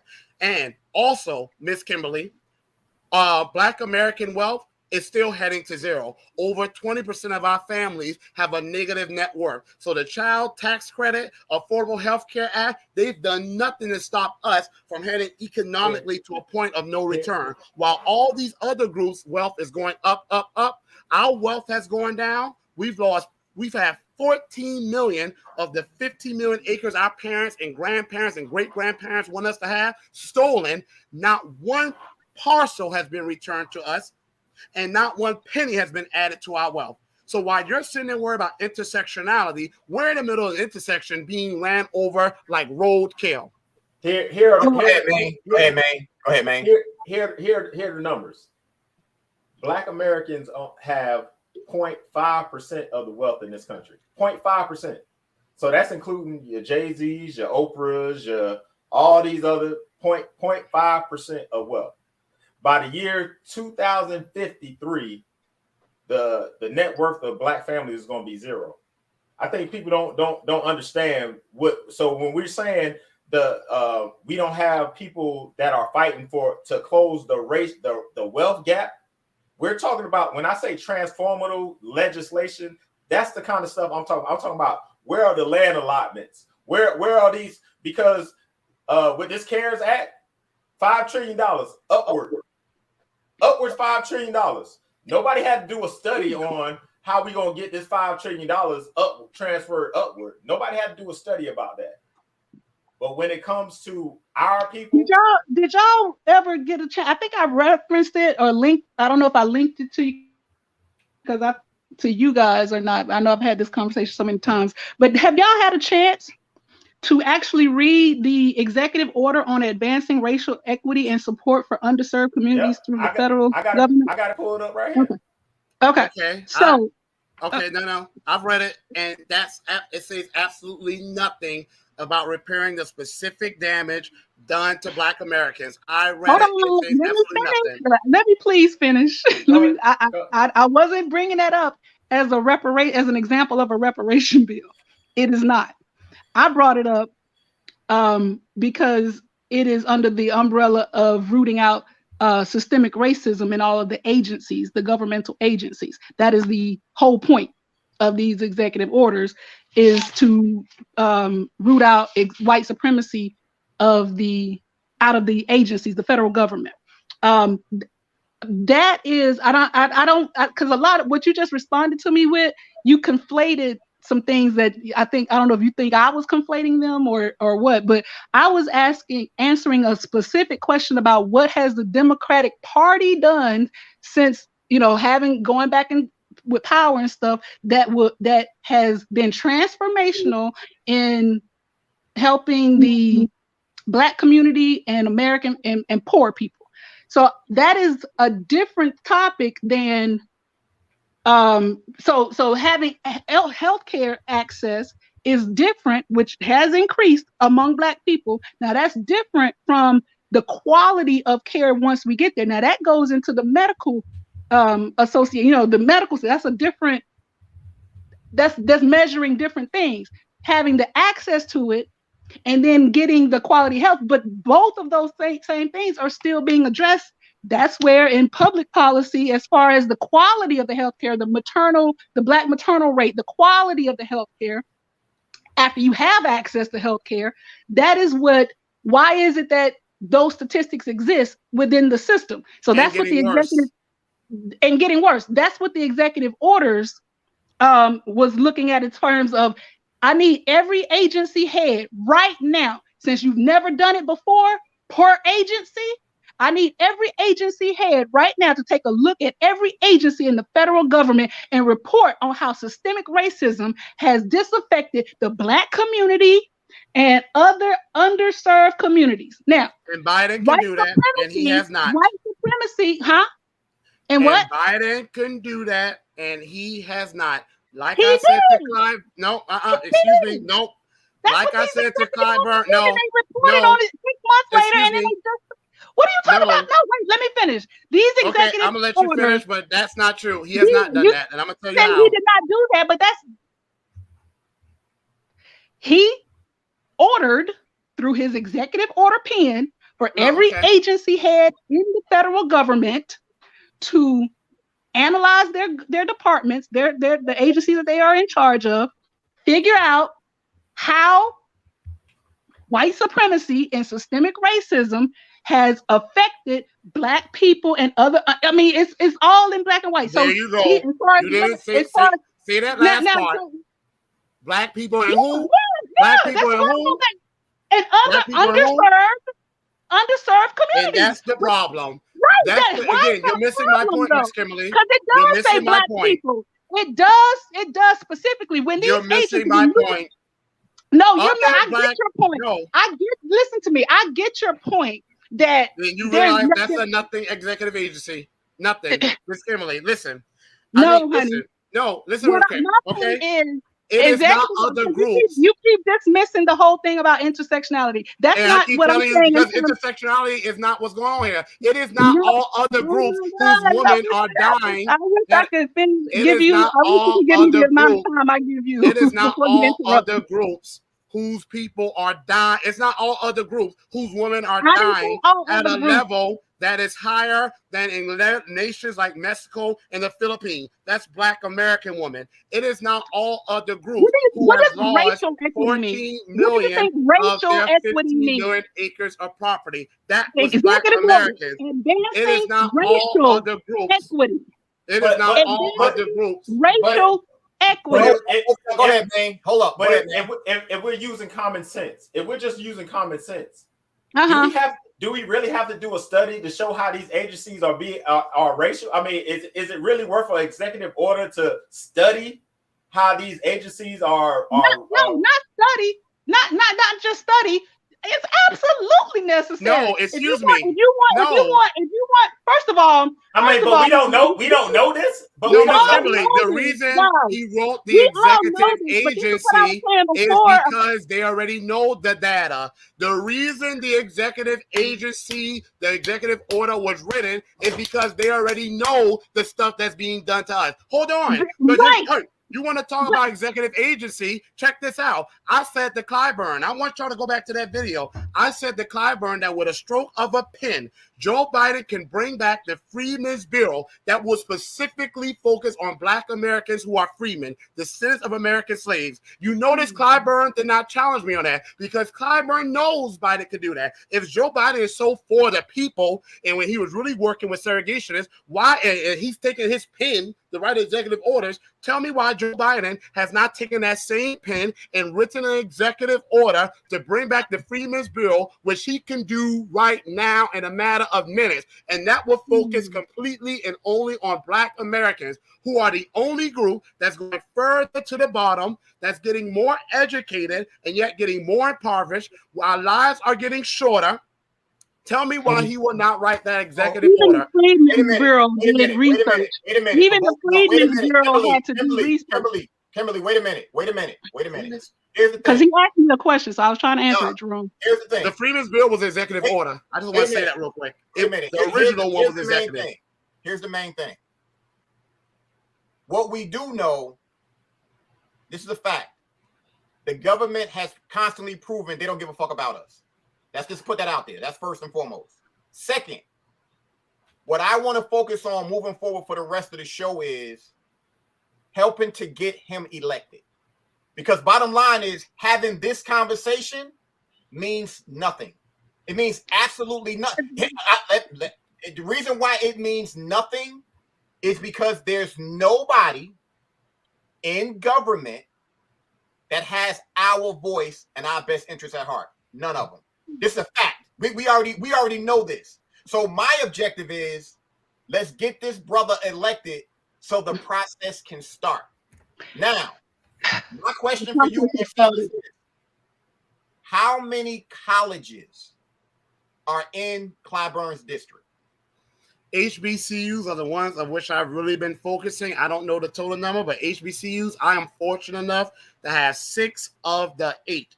That's Voorhees College, Denmark Tech, Allen University, Benedict College, Claflin University, and South Carolina State. I have visited several of those, and let me tell you, the people in my age group, they don't want to hear excuses. They want to hear policy specifically for them. They've seen how this administration can give funding to Native Americans specifically. No study needed. No, Mark, Marcel, hold that thought. That's not where I'm going with this. That ain't where I'm going with this. This is the reason why I said I wanted to speak to you specifically about certain things. The one good thing that you said about South Carolina State is that Maine's cousin is a star basketball player there. That's a fact. So that right there, that's an end. So you good with that one. That's first and foremost. The reason that I mentioned that is because if you actually have some colleges, and I would say also fuck with the white colleges, because remember, I plan to. Yeah, poor is poor. If you can get the college students to get out and knock on doors, it's game over. Because that right there is what it is. Now, the one thing I can say for you is I love the fact that you are about numbers. What I looked up was when Clyburn won his last election, he won with pretty much, I think, 197,000. Now, when he ran the time before that in the midterms, do you know what his numbers was when he won? Before Clyburn's, he hasn't done primaries. So the numbers he had before then was 147,000. The 197,000 and 200,000, those are unusual. Those are outliers. He usually gets between 157,000 to 167,000 votes. Okay, this is why I want to have this conversation with you. So, being that you are about numbers, tell me what's your plan so you can get 200,000. My plan is talking to everyone. So you mentioned college students. Trust me, I have a team out there. And my team is getting bigger and bigger. And they're mainly young people, but I'm getting older people recruited too. I talk to people like Miss Kimberly, because I think Miss Kimberly agrees with everything we're saying. I just feel because she hasn't disagreed that Black Americans have been neglected. So I want to say, Miss Kimberly, I love our conversation. I don't take it negative. You have not once defended the lack of representation we've had. So I don't think this is a good conversation. I love it. I talk to people like Miss Kimberly. I talk to people who are Clyburn fans, and people who are older, usually church-going crews that people have told me don't waste my time with. I'm telling you, when I speak to them, especially the older ladies, older men is more of a hit or miss. But with the older ladies, by the time I'm through telling them that I'm running on things like heirs property, where Clyburn has been in office for 30 years, he's seen Gullah Geechee people lose 100,000 acres. By the time I'm done, I give them a flyer. They say, give me more of those. I have friends who need to hear about you. I just left from a festival in Estill. Shout out to Bossfield Farms, a Black American-owned farm that does hemp farming. Y'all need to check them out. They're in Estill, South Carolina. I just left from there. Several of the older people there, my sister was with me. She can tell you I'm not making it up. They recognized me already. So these older people are spreading the word about me. The college students that I speak with, they're spreading the word about me. I even talk to white Republicans. You might think with my platform, white Republicans will be the last people I want to speak with. Or I'll look at them and say, don't waste my time with them. No, I talk to them. And you know what they say to me? We may have some differences with reparations, but they will, you know what a lot of them say? I see the Democrats, though, they don't waste no time doing things for illegal immigrants. They ain't waste no time doing things for Ukrainians. So that they'll say, you know what, you Black Americans, y'all vote for the Democrats all the time, and they ain't doing nothing for you. So they say if anyone the Democrats need to do for, it's y'all. So even white Republicans can see that the Democrats have been neglecting us. And let me tell y'all what's happening. Miss Kimberly, you probably noticed this too. Y'all know in the last election, there was an increase in Black people voting for Donald Trump.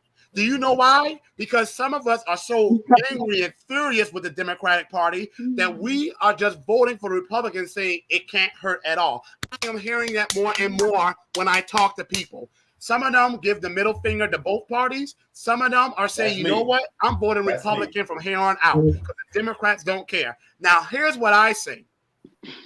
I say to people, if you cannot find a person who's worthy of your vote, then you run. They become the person that's worthy of the vote. And I tell my students, I'm a teacher. I've been a teacher for almost 20 years. I tell my students, I'm never going to tell you something to do something that I have not done or I would not do. So I'm leading by example. So to answer your question, I'll reach out to everyone. And I've gotten white Republicans on my side. They may not necessarily support reparations, but they don't support illegal immigration. I'm against it. They're against abortion.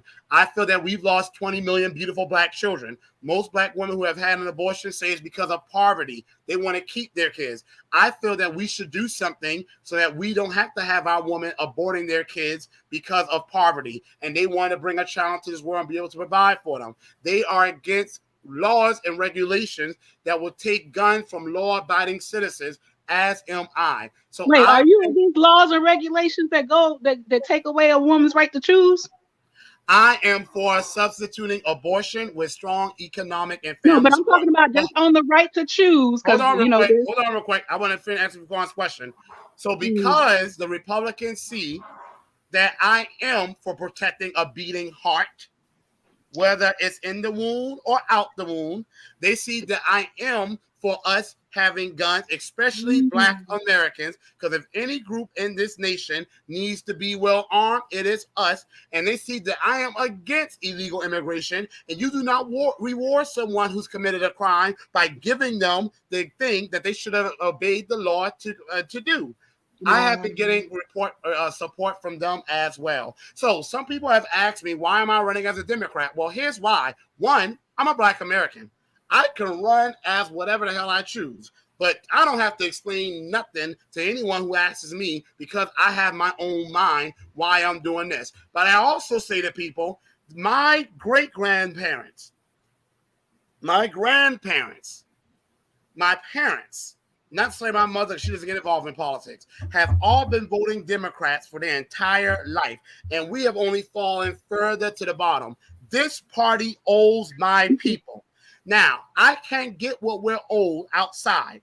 So I got to go in and get what they're owed. They owe us a debt for putting them in power. And God damn it, they're going to pay that debt that they owe my people. So they might as well get used to me because I'm coming. Now here's the other thing. Here's the other thing that I want to say to you that was told to me by an older cat here in Douglasville, who was heavy into politics, and I was helping somebody win their election. The person that knocks on the most doors wins elections. Period. Now, the one thing I love that you said is that you're talking to everybody, because the crazy thing about it is the people that they saying don't talk to them, you might be able to get 2 out of 10 out of them to actually swing your vote. And you might be able to convince the other 8 not to vote, period, which is actually great. And in your instance, because this is what I didn't check, is there actually a Republican going up against him? There's two Black Republicans. And let me tell you, the Democrats, if they're going to get slaughtered, and you know what? They're going to deserve it. Because they've had ample opportunities to do things specifically for Black Americans to stop us from cratering to the bottom, to repair the specific damage that has been done to us. No other group has gone through all the stuff we've gone through, yet they're bleeding hearts for Ukrainians. They're going to bring Ukrainians over here and give them housing, while Black Americans are over 55% of those without a home. So here's what's happening. These Black Republicans are getting traction from my district, which is majority Black. It's scary to see, but it's happening. Now, I also have another Democratic challenger. He's a doctor, and here's the thing where we all agree. All of us, Duke Buckner, Sonia Morris, Dr. Addison, we all agree, and that Clyburn has had 30 years. I'm a teacher. I have taught in the area where I was raised, educated, and I still live here. I have kids come to me all the time, 2 or more grade levels behind. And I have to not only get them on grade level, I have to get them above grade level. I only get 6 to 8 months to do that. Imagine if I had 30 years to teach a child how to read, and you come 30 years later and that child still can't read. Now, are you going to make excuses for me, or are you just going to say, okay, you can't do this job, you got to go? Only a fool will make excuses for why I couldn't get the job done when I had 30 years to do it. So the Republican candidates, the other Democratic candidate, and we all agree that after 30 years, Clyburn has had ample time to do policies for his district, especially for Black people who are the majority in his district, as he's done for the Catawba Native Americans, as he wants to do for illegal immigrants, as he has been supported for Asian Americans. The only group he has failed to do that for is us. We deserve better. And out of all those candidates, I'm the one to get us not just the better we deserve, but the best I can bring. Marcel, when you knock on all those doors and you get everybody, you talk to everybody, when you go to that white college campus and you mobilize your voter coalition to include, disaffected Republicans, independents, young people, whatever coalition that you're building, besides Black people, right?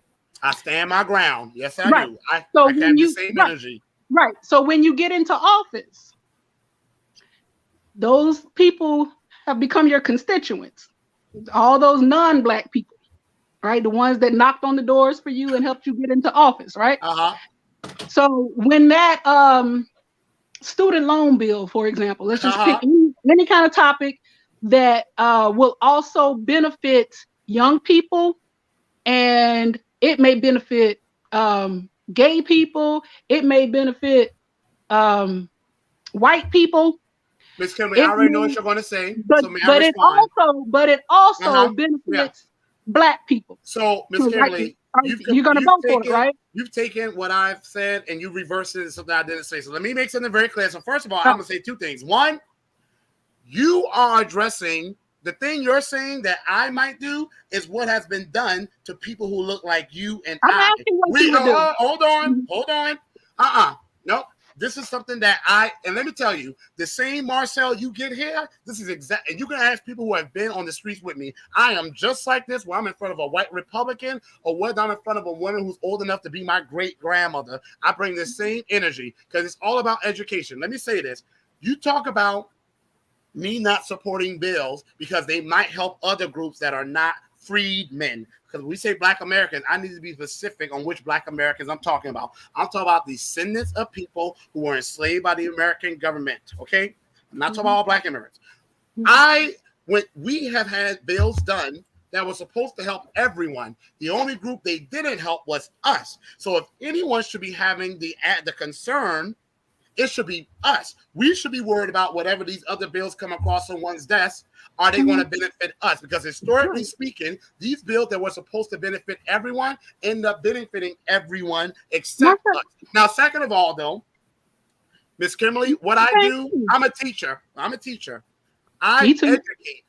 I let people see how Black America being so impoverished and being to the bottom has hurt all Americans. And again, when Black America tide rises, all boats are lifted. The funny thing is, I've spoken with Republicans who may not even agree with reparations, but even they can see that what I am saying makes sense. They can get the concept that united, if we are not all standing united, then we are all bound to fall. So I don't have to modify my message. I don't pander to any group. When I go in front of anyone, I stand my ground.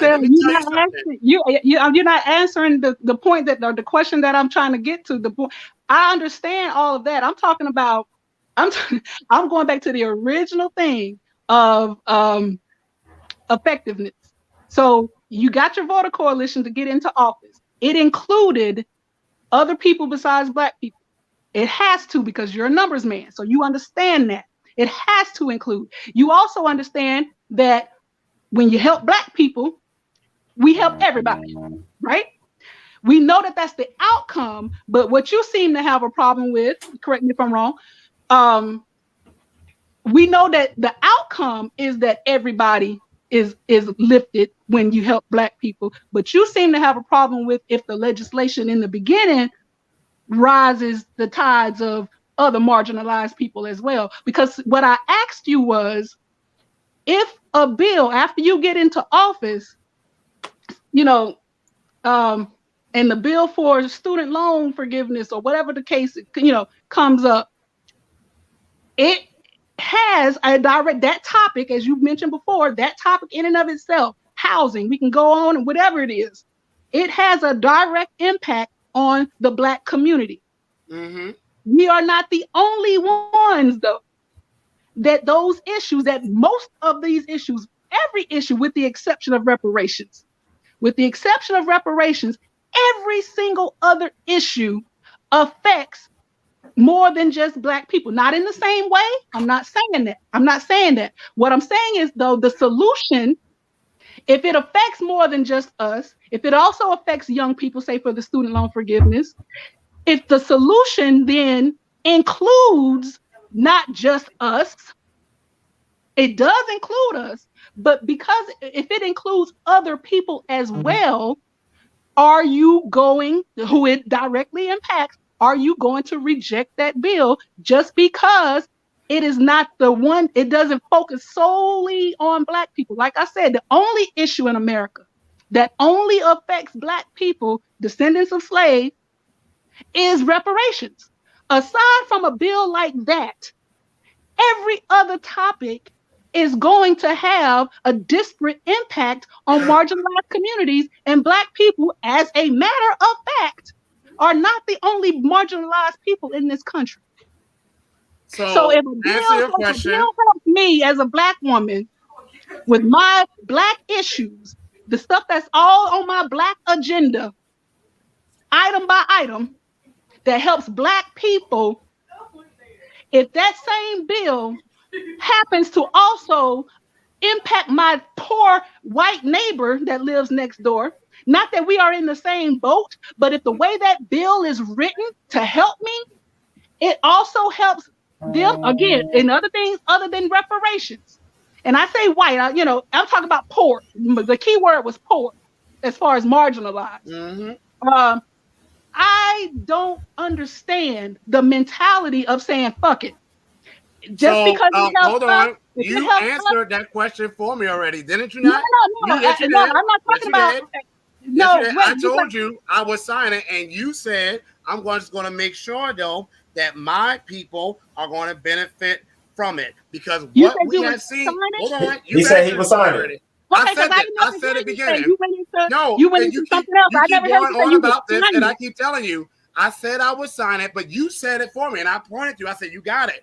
I said, I'm going to make sure that my people will indeed benefit, because what you keep saying is what has been done to us. We have had bills after bills after bills after bills in this country that were supposed to benefit everyone, and yet who is still lingering to the bottom?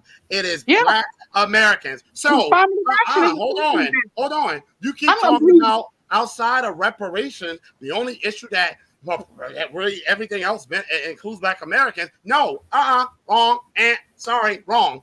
It is not every other marginalized community that is over 55% of the homeless. That is Black Americans. It is not every no, sorry.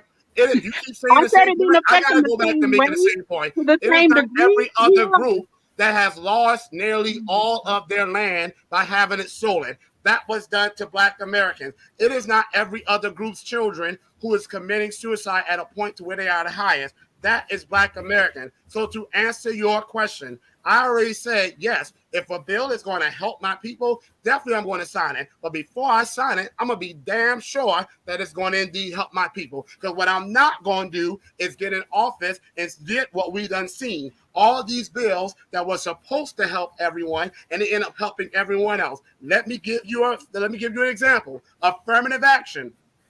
Affirmative action was supposed to help all the marginalized groups that you're so worried about. Instead, it's helped white women. 6 to 7 million white women. 6 to 7 million white women have six-figure salaries because of affirmative action, while Black America, you keep talking about marginalized groups. Let me give you an example how these other marginalized groups are doing better than us. A poor white high school dropout has more wealth than a college-educated Black professional. So you worry about these other marginalized groups, and these other marginalized groups are doing better than us. So instead of you being so worried about whether I will support a bill, instead of you being worried about whether I will support a bill that is going to help everyone, and me perhaps not supporting it because it won't just help my people. You need to be worried about why have we been for decades having politicians who look like us support bills that were supposed to help everyone, including us, to help everyone except us. Wait a minute. Hold on, no, because you the reason. You're part of the reason why. Okay, go ahead, man. Let her finish. Let her finish. No, let her finish. My man, go ahead. Just say, Marcel. Let her finish. Get your point out. That's real disparaging, as if that I'm so worried about them that I'm not worried about my people. That is not what I'm talking about. That's not the point of view that I'm coming from. My point of view, which I expressed on social media when I got invited to this thing, was the all or nothing mentality. And so I was just I was just strictly trying to see if once you get into office, because there are some people out here who have the plan of, if it don't help us only, then I'm not for it. So even if it helps us, but it also helps other people, I'm not with it. So that is why I wanted to get with you to find out, as a person who is seeking to actually not be in private sector, like we are all in as of right now, but as someone who is getting ready to go into the government arena, that mentality is ineffective. That means we're going to get absolutely nothing. Absolutely I must say this. That's the only reason why I was trying to clarify whether you had the all or nothing, meaning if it only helps, I'm only with it if it only helps my people, or if you had the mentality of, as long as it helps my people, I will also be with it. That's the distinction that I was simply trying to make. So it's not about me only caring about other people. Don't do that. Got it. Not that. I'm trying to make that particular distinction, because if you have that all or none mentality, talk about going backwards. But we won't get. No, excuse me. I have to respond. No, I must. I will. Okay. Go ahead. The Asian American and Pacific Islander Caucus. You go on their website. Guess who they are worried about? Asian Americans and Pacific Islanders only. Excuse me. The Hispanic Caucus. You go on their website. Guess about whom they're only concerned about? The Hispanic community, and not the Afro-Latinos either, just the white-looking Hispanics, but that's a whole other conversation. You go to the Bureau of Indian Affairs, guess who they're concerned about? Just Native Americans. The only group on their website talk about people of color and marginalized communities are our black selves. So you talk about it's ineffective. It sure worked well for every other group that's getting policies done for them. So don't tell me it's ineffective when you have other groups that are doing it and it's working well for them. But those other groups are also, wait a minute. First of all, I think, like I said, we're on the same page, Marcel, but you're coming at me like we're different. The other groups, what my point is, when you said earlier about they won't vote for anything else unless or until they get their agenda done, they said not that. true. Not true. That's not what true. they said, Miss Kimberly. They said it. I understand what they said. I'm talking about what they did. It. Hold on, listen, when I say, hold on, when I'm talking about all other bills that have passed in the House, Ms. other Kimberly, bills they that said have passed they in the weren't House, going to vote, and they didn't vote. Senator Tammy Duckworth and Senator Hirono literally said, until we get something to protect Asian American Pacific Islanders, we ain't voting for nothing. And guess what they did? They sure did it. They kept their word. I wish we had some black leaders who can go hard for us like that. They voted for court appointees. No, afterwards. During that time. Miss Kimberly, you can look it up. Look it up. I'm not gonna say look it up. Okay. I think what Marcel is saying is that they may have voted after they got like I said, vote. We're so, our community is so politically ignorant. We don't understand what the power of voting is. It's in exchange for something. I vote for you, you give me something. We have not gotten anything for the 90% that we vote for from the Democratic Party. Now, Marcel laid it out plainly, and everybody that's listening can go do their homework. Go look at the Black Caucus website. Go look at the Asian American, the Asian website, their caucus. There's a caucus for a reason, because they're supposed to be there to represent you. Other than that, then what's the point of having a caucus? So when you go on that website, you can go Control F, and that's Control Find. And I want you to type in on the Black Caucus website, I want you to type in the word black. You will not find that word anywhere. So if they're the Black Caucus, why is the word black not even on their fucking title page?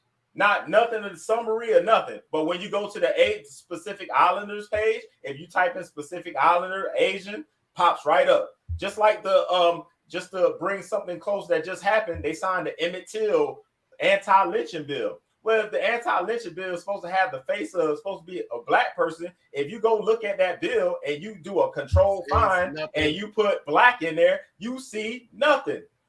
Not one said label black, nothing in a bill that's supposed to be for black people. But when you go to the Asian bill, you do a Control Find and you put Asian in it, it pops up every damn where. So when we're saying it, the represent, we have representation, but you can have diversity all you want. But if it's not diversity of thought, it means nothing.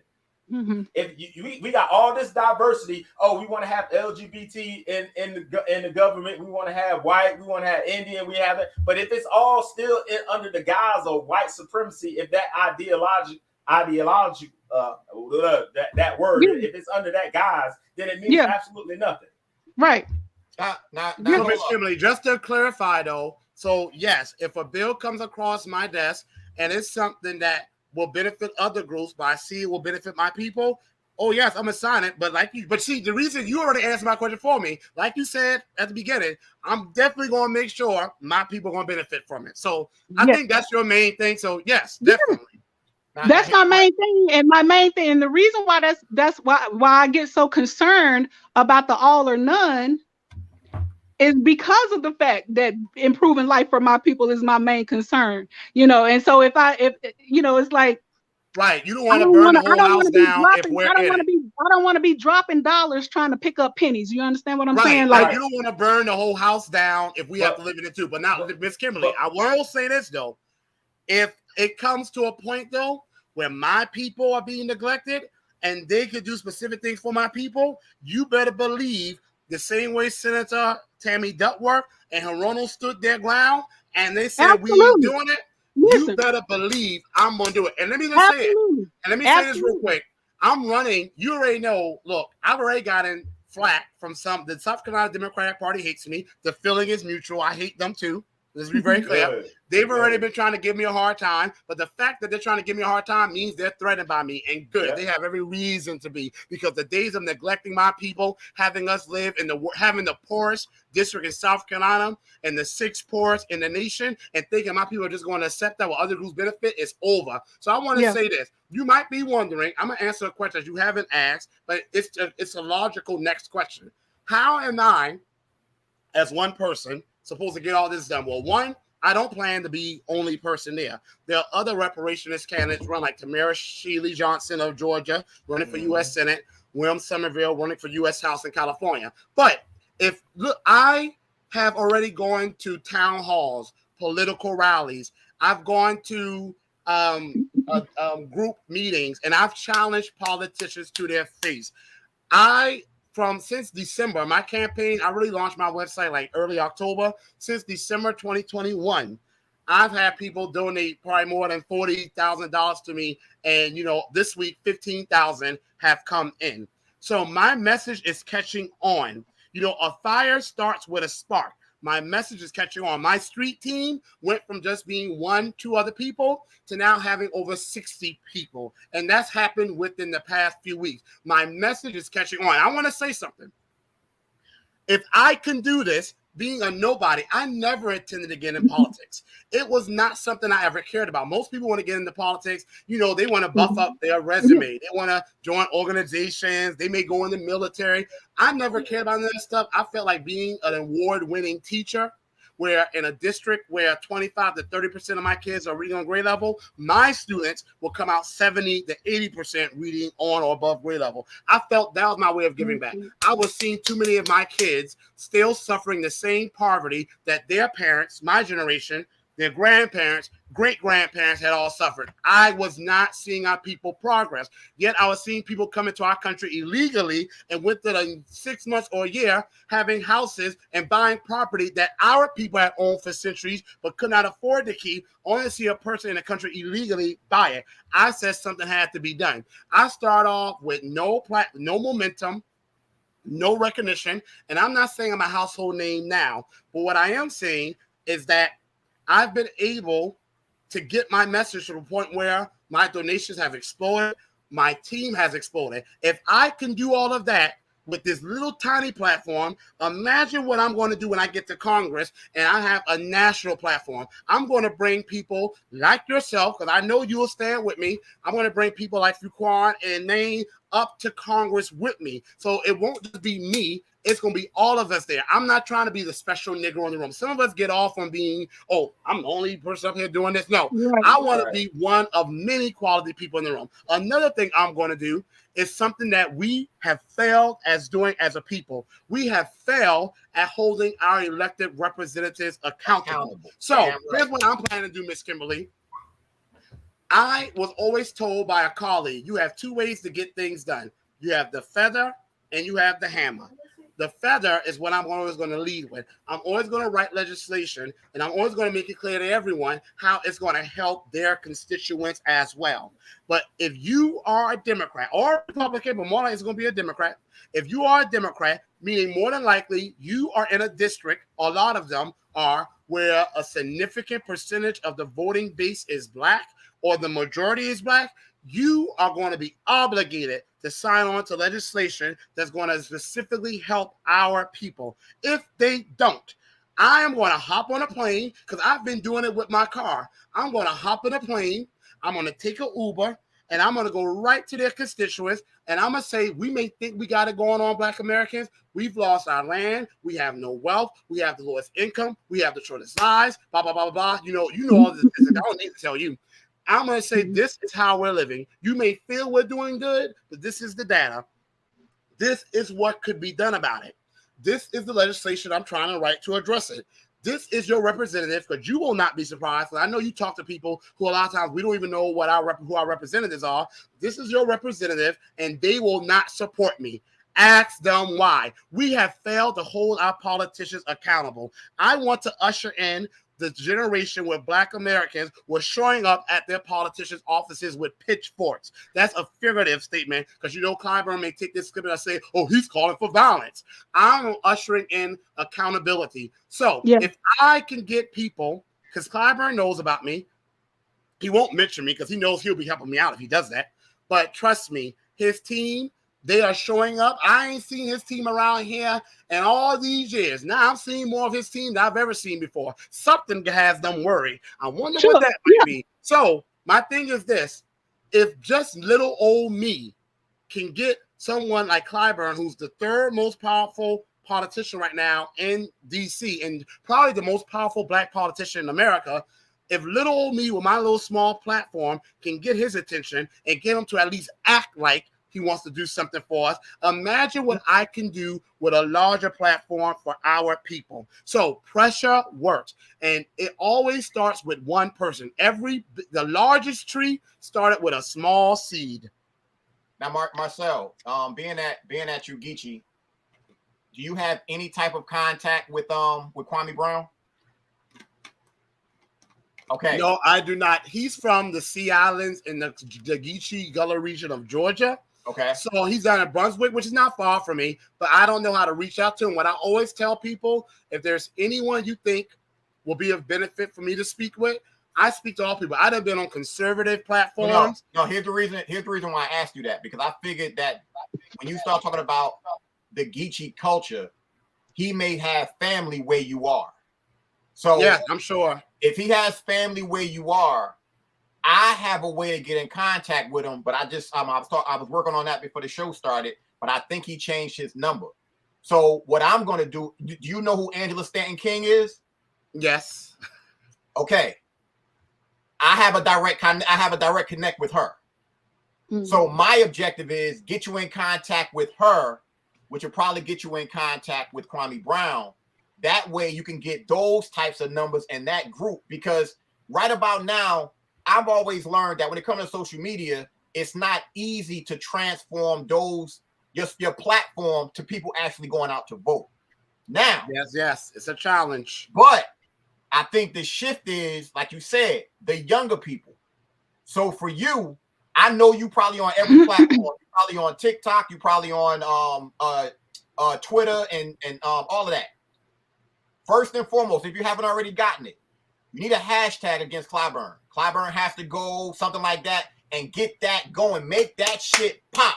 Because if you start making that pop and people start posting it, now people searching for it. Go ahead. We have one real quick, and it's called, we're trying to get the other Democratic candidate, Dr. Addison, and I, we've both taken a vow that if there's any fair debate, not some that's trying to sell to make Clyburn look like a golden child, if we notice that, we're not going. But we both said if there's any fair debate, he and I made a vow to appear before the people of South Carolina's 6th Congressional District. Clyburn is the only candidate who will not make that vow, and yet he's the only candidate who has been representing us for 30 years. Why does he feel he does not have to stand up and defend his record and make the case to the people of South Carolina that he is the best candidate? You are not entitled to people's votes. So we have one saying Clyburn, debate Marcel, that we've been trying to get going. None of the local media stations are covering it. The Post and Courier is not covering it. The state newspaper is not covering it.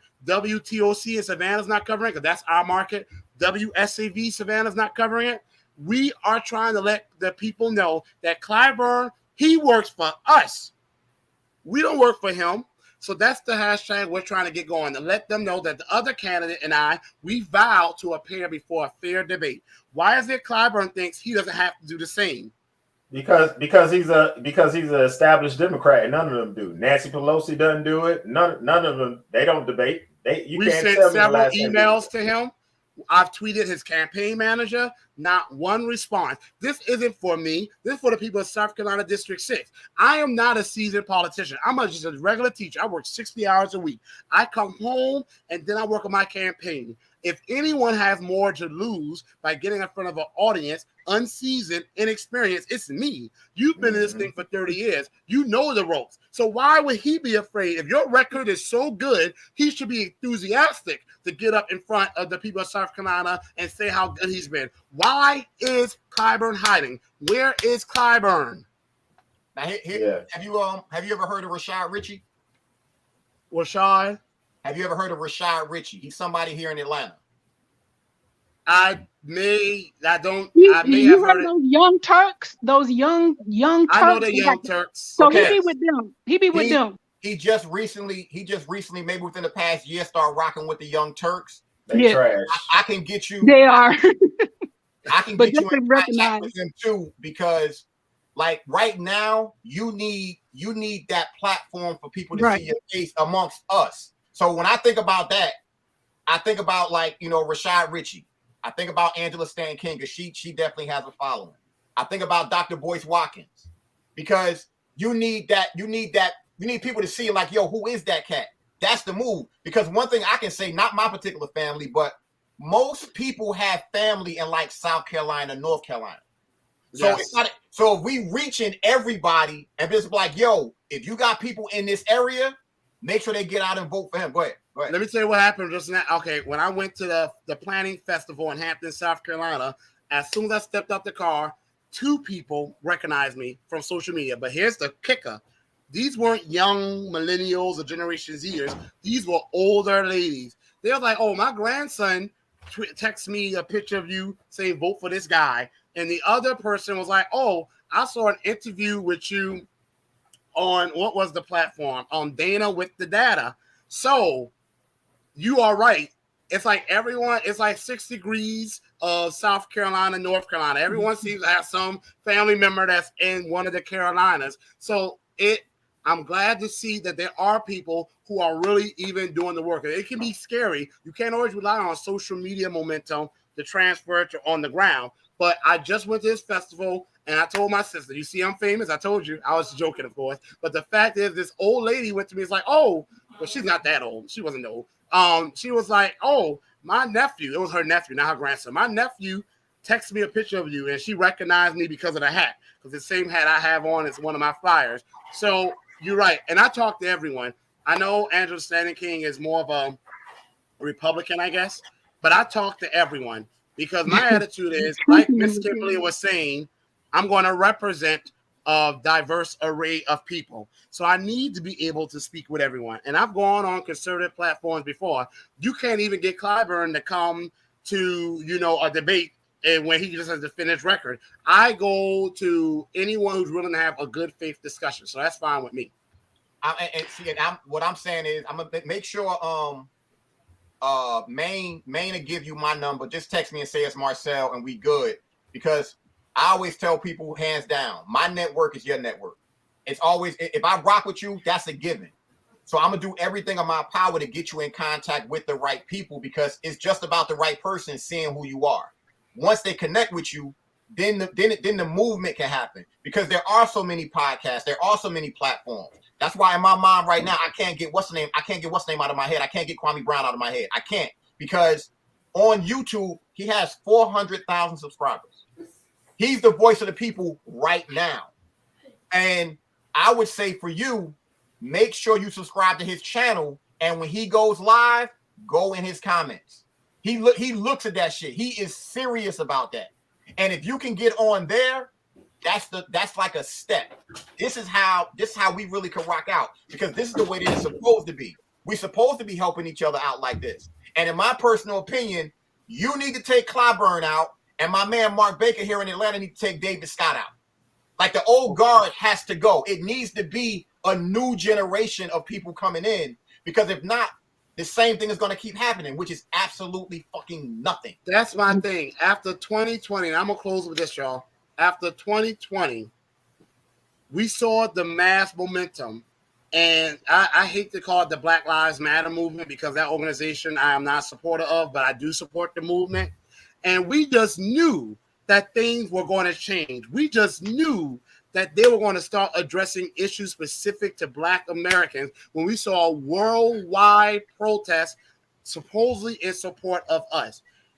Now, to see that same year, Black American women, the rate of Black American women dying giving childbirth soared, to see that our net worth is still crashing, to see that 50% of our businesses shuttered immediately in light of COVID-19, to see that we're right back to business as usual, which is other groups advancing, and Black Americans who are owed the most and have done the most for this nation and have received the less of the wealth of this nation falling further to the bottom. It is unacceptable. But my point is, if this old guard has not been motivated to do policies specifically for us, but they show us time and time again, they can come to the rescue of every other group, cough Ukrainians, who are not Americans, who are not even members of the Northern Atlantic Transatlantic Organization, NATO. What is it going to take for us to wake up and see that they are never going to come through for us? We are literally in an existential crisis. The death rate that we are experiencing, not saying we're going to go extinct as far as our lives go, but politically and economically, oh yes, we are almost to the point of no return, and they still won't act for us. It's almost like there's some unwritten rule where you cannot stand up and put forth policy for freedmen, Black Americans, who are owed the most redress. So it's unspoken. And you know why it's so unspoken? Because the reality of that environment, the reality of America, period, at this point, the way it is currently structured, especially historically, is if they do that, they know within themselves that they won't get reelected in order to keep doing things, whatever it is that the good. So, like, I don't know how you guys process it or handle it within your own selves when you come across a candidate or a politician who's already in there, who you support 7 out of the 10 things that they are for, but then the other 3 things you are against, and one of those 3 things is like major on your list. Like, say for example, if you came across a candidate who was for everything you talking about, reparation, everything you talking about, but they was some kind of way against the Second Amendment as you know it,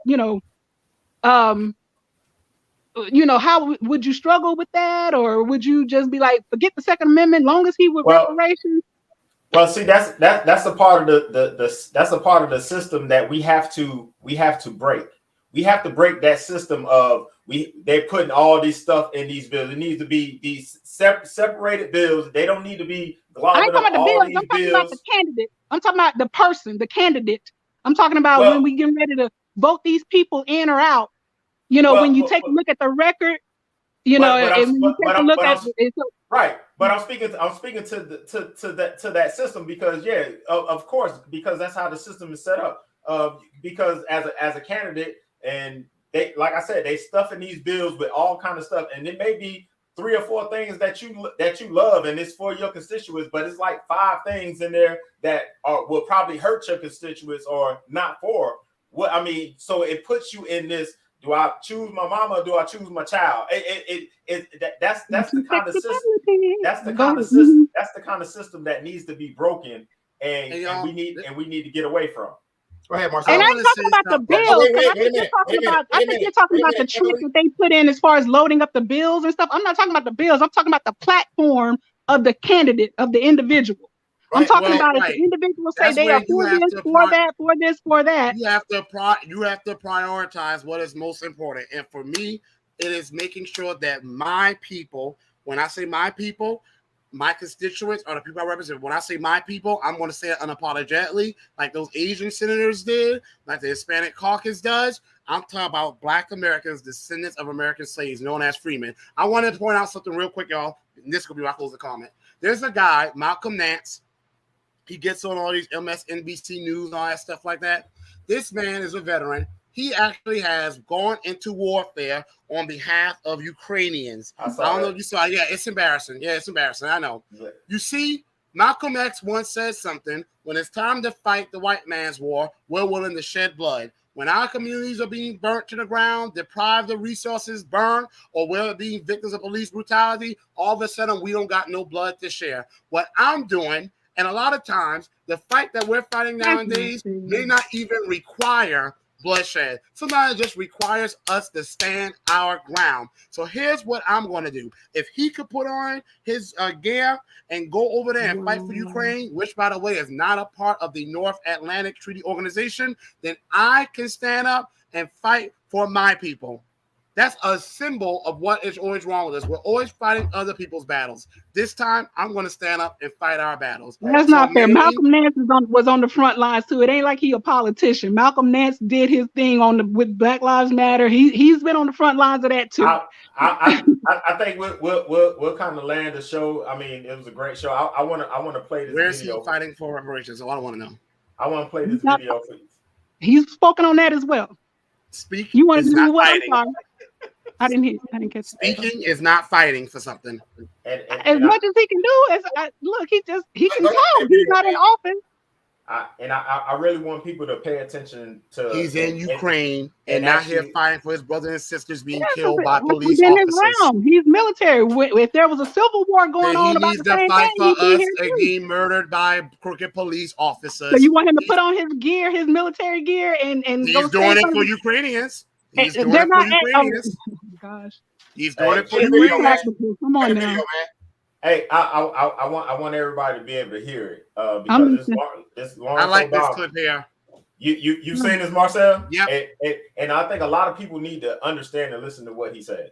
He tells the truth. The major party that is closest to the way you're thinking, to what you're thinking. You must show them that you're capable of not voting for them. If you don't show them you're capable of not voting for them, they don't have to listen to you. I promise you that. I worked within the Democratic Party. I didn't listen or have to listen to anything on the left while I was working in the Democratic Party because the left had nowhere to go. What the reason why he said what he said is so important because if anybody knows about Dr. Claude Anderson, he details this in his book. He says if we don't hold them accountable, if we don't vote as a block, we will fall. We're already third on the totem pole. We're gonna fall to the bottom of the totem pole because with this illegal immigration and all this stuff coming through, and they bring all these people in this country, we're gonna as black Americans, if we don't show them that we'll just stay from the polls. If y'all not gonna do something for us, because politics 101, voting 101 is vote for an exchange. It's an exchange. That's y'all all. Remember when Tavis Smiley said that? Remember when Tavis Smiley came out right after the not Million Man March. It might have been an anniversary of, but the contract with Black America. Remember that with Tavis Smiley? He had a contract with Black America probably about 15 years ago or something like that. In that contract with Black America, basically the ultimatum was, if you don't do these things in this contract, then we are not going to vote for Democrats. We're just and it wasn't that we were going to vote for Republicans, because that was like jumping out of what's the phrase, making a bad situation worse. But that we was just not going to vote at all, as in a way to show that we was willing to not vote. I guess that was his way of talking about holding them accountable, scaring them, like what Lawrence was talking about, letting them know, show them one good time that you won't vote for them. Y'all don't remember that? I'm 46 years old. So yeah, 15 years ago, I remember actively when Tavis Smiley came out with this, and the backlash, the pushback was, again, because of the option, the lesser of the two evils argument just kind of won out the day. Because emotionally, we definitely understand, the idea of withholding our vote because they haven't done anything for us. No, right? So no, Kimberly, here's my pushback to that. I feel we have to do, and I'm really gonna close this one, y'all, this time. I feel we have to do what our ancestors did. I'm proud to be from South Carolina. You know why? Because the first Black person elected to the U.S. Congress was right here, Gullah Geechee like me, Joseph Rainey. And then we all know Robert Smalls. The man's a real true action hero. He didn't go and fight for Ukrainians. He came back and fought for his people. We'll talk about some other day. However, here's the thing. In a war, yeah. If we don't have people that we feel are worthy of our vote, if our ancestors, after the Civil War, when anti-Blackness was at an all-time high, could run for Congress in the 1860s and win, they didn't sit back and hope and pray the Republicans would do right by them, because at that time the Republicans were the party that was for against slavery, for us getting reparations. They ran. They said, I'm not going to wait around for these people to do right by us. We are going to run and be the people who are going to do right by us. So my thing is this. Instead of us keep trying to get these people to do right by us, we need to all run and have these people replaced by us. Malcolm Nance has gone all the way to Ukraine to fight for white Ukrainians. I'm going to go to D.C. to fight for Black Americans. And through fighting for Black Americans, that's going to help all Americans. If any American does not see it, it's simply because anti-Blackness has blinded them and or they don't want to see it. So with that being said, and I really have to go get up for work tomorrow, Miss Kimberly, I really did enjoy the conversation. Maine and Faquan, thank y'all for having me. I'm definitely we'll be in touch. We'll be in touch. Please be in touch. And thank y'all. And y'all take care. If you can go to marcelvacarnes.com, those who are on, and leave a donation, that will be great, because every cent really does help.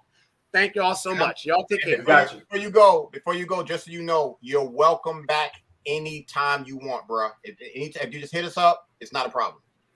Thank you. Well, I'm definitely going to do that, because I ain't shy about coming back. I'm welcome. All right, y'all take care. All right, man. Bye-bye. Yo, and for everybody out there, we want to thank you. Kimberly, thank you for coming on. All of y'all out there, first and foremost, this is first and foremost. If you still watching the show right now, go donate to that young man's campaign. Like, seriously, like, donate whatever. It doesn't really matter, because anything helps. Second, if you got people in South Carolina, get them out and let them know about that young man, because the main thing is it's about change. And we want to thank y'all for tuning in. We definitely want to thank y'all for tuning in as usual, like every week. So please like, subscribe, and share. Put this out there. Tag your people who are in South Carolina, because this is one of those shows where we got to get people to see him. And if you got connections with anybody, podcast, anything like that, let me and Maine know so we can link them up with Marcel and he can get on as many platforms as possible. So like I said, we want to thank y'all. We want to thank y'all without a doubt for tuning in. As usual, there is no us without you, and we will see y'all next week. Bye. I know you're out there. I can feel you now. I know that you're afraid. You're afraid of us. You're afraid of change. I don't know the future. I didn't come here to tell you how this is going to end. I came here to tell you how it's going to begin. I'm going to hang up this phone, and then I'm going to show these people what you don't want them to see. I'm going to show them a world without you.